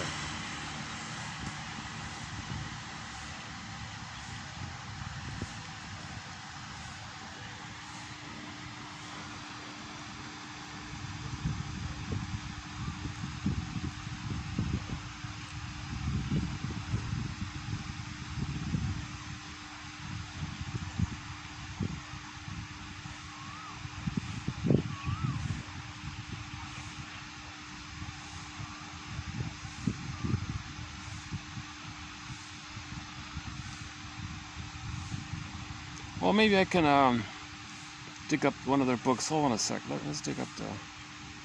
Do we have it here? Spontaneous evolution. Is that it there? I haven't read this book yet. Let's see.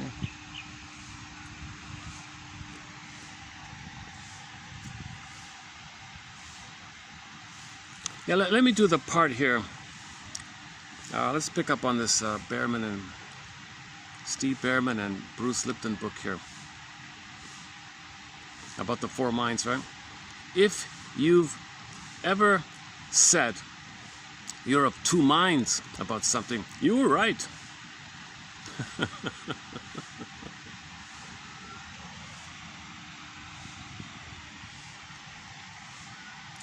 The mind that had that idea was your conscious mind, that small 40-bit processor that is the seat of cognitive thinking, personal identity, and free will. It is the part of the mind that proclaims wants, desires, and intentions, and consequently, that part that makes God laugh. Oh yeah, the old joke, if you want to make God laugh, tell him what you're going to do. The joke is that that part of the mind imagines who we think we are, but it controls only 5% or less even of our lives. The data reveals that those of us who tried positive thinking but got negative results sadly came to realize that our lives are not controlled by conscious wishes or intentions. If you disbelieve, do the math. Your subconscious is running the show 95% of the time. Therefore, our fate is actually under the control of recorded programs or habits that have been derived from wishes and the perceptions acquired in our life experiences. So you had needs and wishes, and what happened?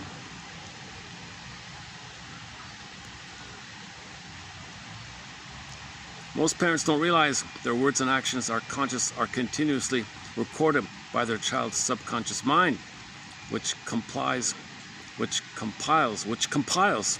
an imprint of early life experiences.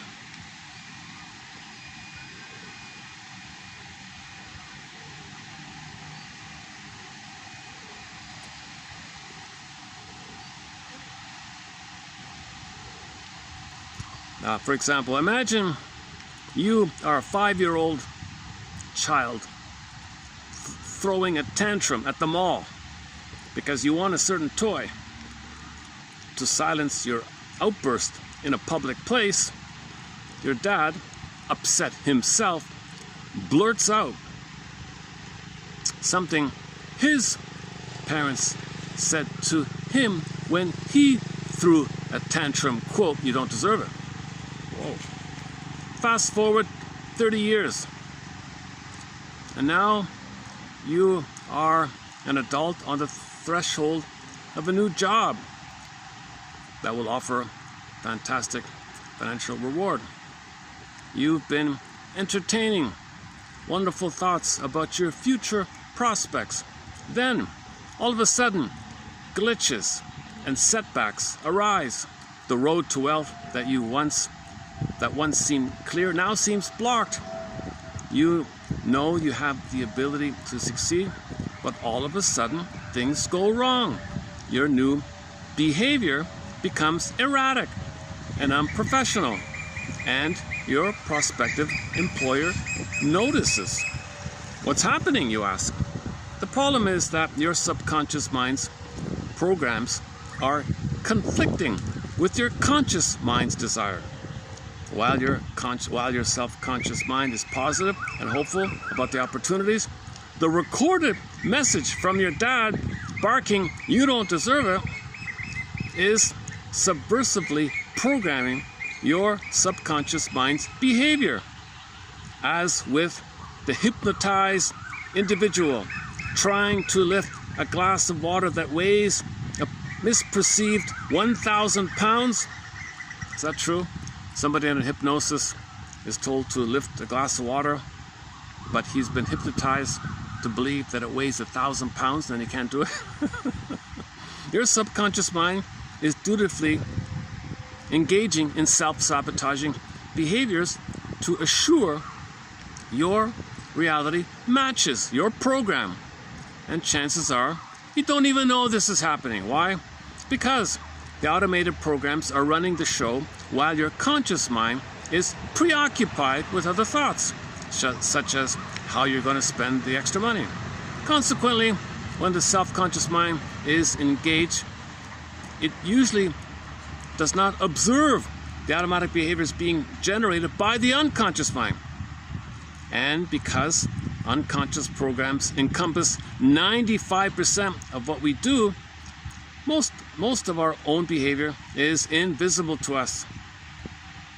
Oh, here's the Bill one. For example, let's say you have a friend, Bill, whom you have known since childhood. Being familiar with him and his family, you recognize that Bill's behavior closely resembles his father. Then one day you casually remark, "You know, Bill, you're just like your dad." Bill backs away in shock, indignant that you could even suggest such a thing. "How can you say something so ridiculous?" he demands. The cosmic joke is that everyone except Bill can see that his behavior resembles his dad's. Why? Because when Bill engages in subconscious behavioral programs downloaded in his youth as a result of observing his dad, his self-conscious mind is at the same time busy in thought. At those moments, his automatic subconscious programs operate without observation, hence they are unconscious. Okay, and another familiar example, a lot of people use this example, as another familiar example of how invisible behavior operates. Imagine that you are driving your car while having an intense conversation with a friend. In the passenger's seat, you become so involved in the discussion that only later, when your gaze returns to the road, do you realize that you haven't paid attention to driving for at least several minutes, because the self-conscious mind was preoccupied with the conversation. The car was being driven by the subconscious mind's autopilot. If you were asked to describe your driving during that hiatus, you would say, I don't know, I wasn't paying attention. Aha, that's the point. And when the conscious mind is busy, we do not observe our own programmed conscious behaviors. We aren't paying attention. Consequently, when life does not work out as planned, we rarely recognize that we very likely contributed to our own disappointments, since we are generally unaware of the influence of our own subconscious. Oh, did I lose it? Oh, I lost it. Oh, okay. I'll scroll up. Buffering. Hang on a sec. Did I get it back? Consequently, when life doesn't recognize, okay, then you think you're a victim of. You think you're a victim of something. Okay. Unfortunately, victimhood becomes a self-fulfilling condition. If we perceive ourselves as victims, the brain's function is to manifest that truth within our reality. Well, okay, now let's not go there. As victims, we perceive that we are powerless to manifest our intentions. Nothing could be further from the truth. Becoming conscious of our unconscious beliefs and programming is the gateway. Make the unconscious conscious. Yeah? Oh, here's one about the baby one. Sue Gerhardt's. Oh, the oxytocin's in this one. Yeah, okay, hang on. Sue Gerhardt's valuable book, Why Love Matters, emphasizes that the unborn child's nervous system records womb experiences. You can now go to the book Knowledge of the Womb. Knowledge of the Womb by the shrink from Greece. I forgot his name. He's got it free on his website, that book. Knowledge of the Womb. Welcoming womb or rejecting womb? What kind of womb did you come from? By the time the baby is born, emotional information downloaded from the mother's experiences has already shaped half of that individual's personality. Half. Unbelievable, eh? Okay, let's just leave it there then. Yeah, I haven't read this book here. Oh. The good news is that subconscious programs are not fixed and unchangeable. We do have the ability to rewrite our limiting beliefs and in the process take control of our lives. Okay, now here's our new age. Here's where the scams come in. We want to correct our programs. Oh, buy these tapes or no. You got to be conscious and make new choices. Feel why you have that script. Feel why you have that script. Feel why you have that script. Be conscious and feel about that script. Then maybe you can make new choices like that. You can't just bypass all that. You know, that's called spiritual bypassing.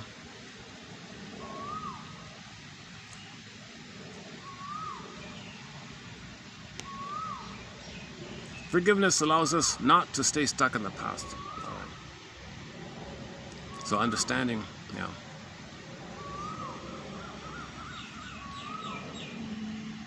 Stick to your story and you're stuck with it. Oh, that's from himself, yeah. What else?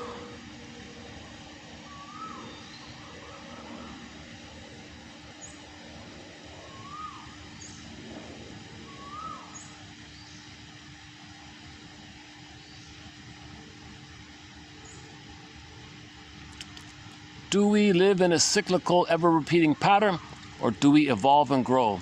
The answer is yes and yes. Both situations occur simultaneously. So, repetition compulsion is we're trying to remember. We repeat and we don't remember. We repeat and we're trying to remember. So both are going on at the same time. One guy calls it experimental recollection. So support your effort to convert and put into conscious words called formulation, construction, put into words, inferences.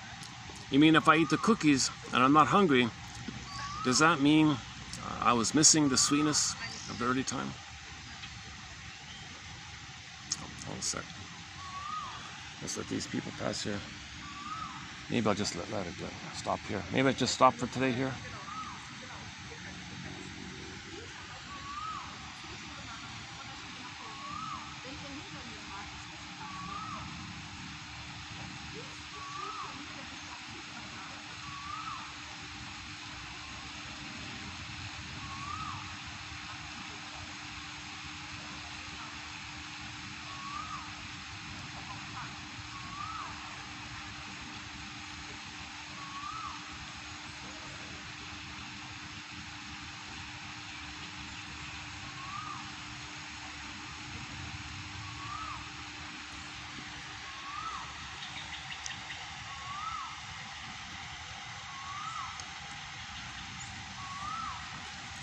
Yeah, so let's check out the book.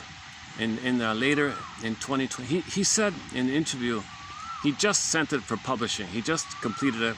It's with the printer. It'll come out in a couple of months. I noticed it's listed as soon to be released. Beyond Darwin. He says that caused a lot of negative programming. Jungle survival of the fittest. He cherry-picked, he isolated, focused narrowly to serve the agenda to pillage and plunder. Because he's traumatized himself, obviously,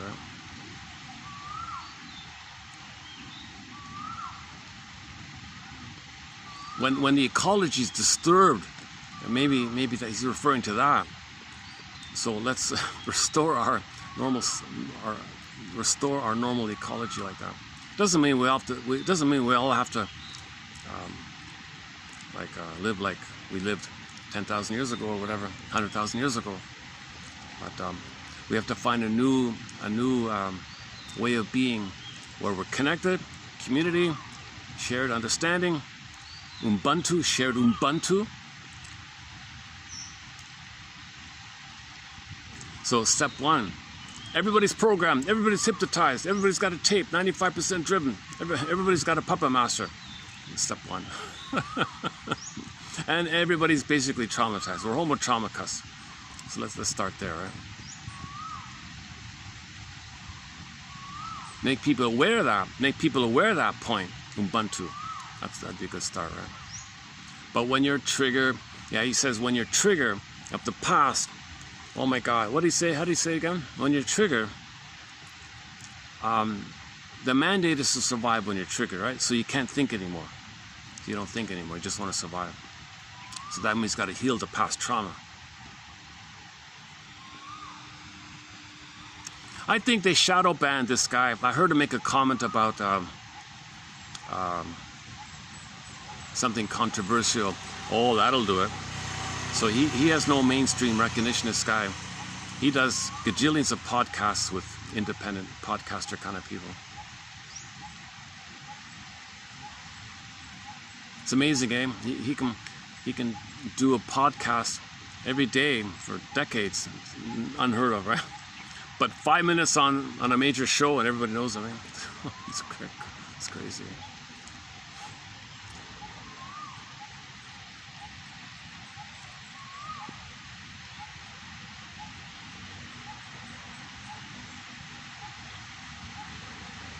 Yeah, he does like to talk a lot. Like he stretches out his sentences. Like one sentence, he takes 2 paragraphs to make one sentence. Like he just likes to stretch it out. So he wants to talk. You know, that's funny about him. Berger might say he's trying to milk himself with words, feed himself, you know. One theory is unconsciously your oral, the words, is symbolic of milk, you're nursing, but it's not real, so it's going on. So logorrhea, talking all the time. I don't know. It's a both and. You got to dig up good insights for that. So the receiver has to deal with his psychology, but he's sharing the insights. So you got a both and situation. He's helpful with the knowledge, but he's kind of excited because he's feeding himself. So he might be addicted to giving lectures. The logorrhea idea. So even that clip I played, I know, Mr. Lipton, you got a long story. Can you keep it? I only got 5 minutes left here. Can you give me a short answer?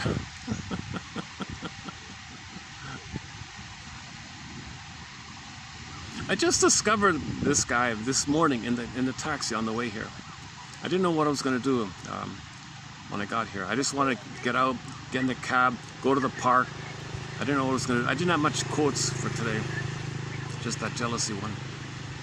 So while I'm in the cab, I saw this one here.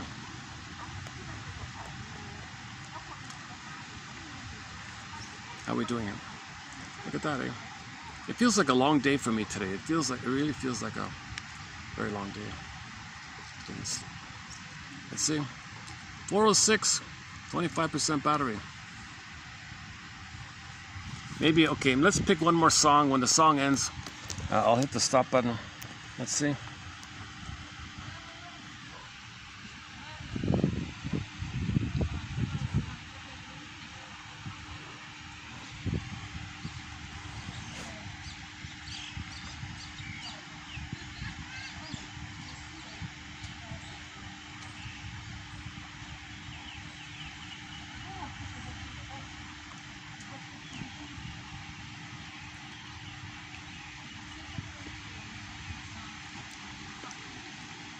Let's try that new song by Angel's Whisper, if I can find it, called Looking for the One. Is that it?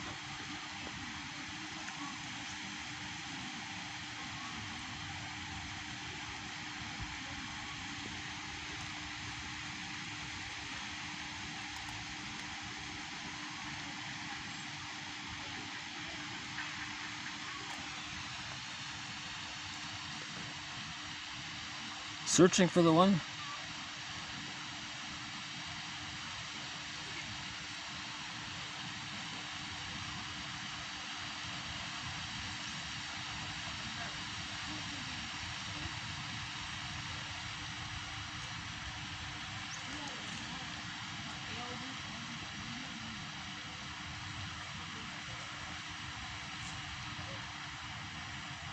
Oh, the one I'm looking for, is that it? Wait a minute.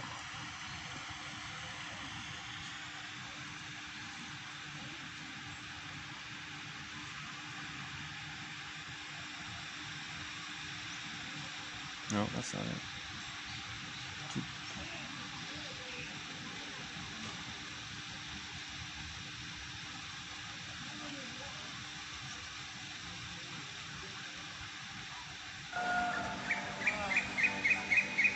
Oh, okay, let's play Zaz then. Okay, here's the Zaz. When the song ends, I'll hit the stop button. Okay, may the psychoanalytic force be with you.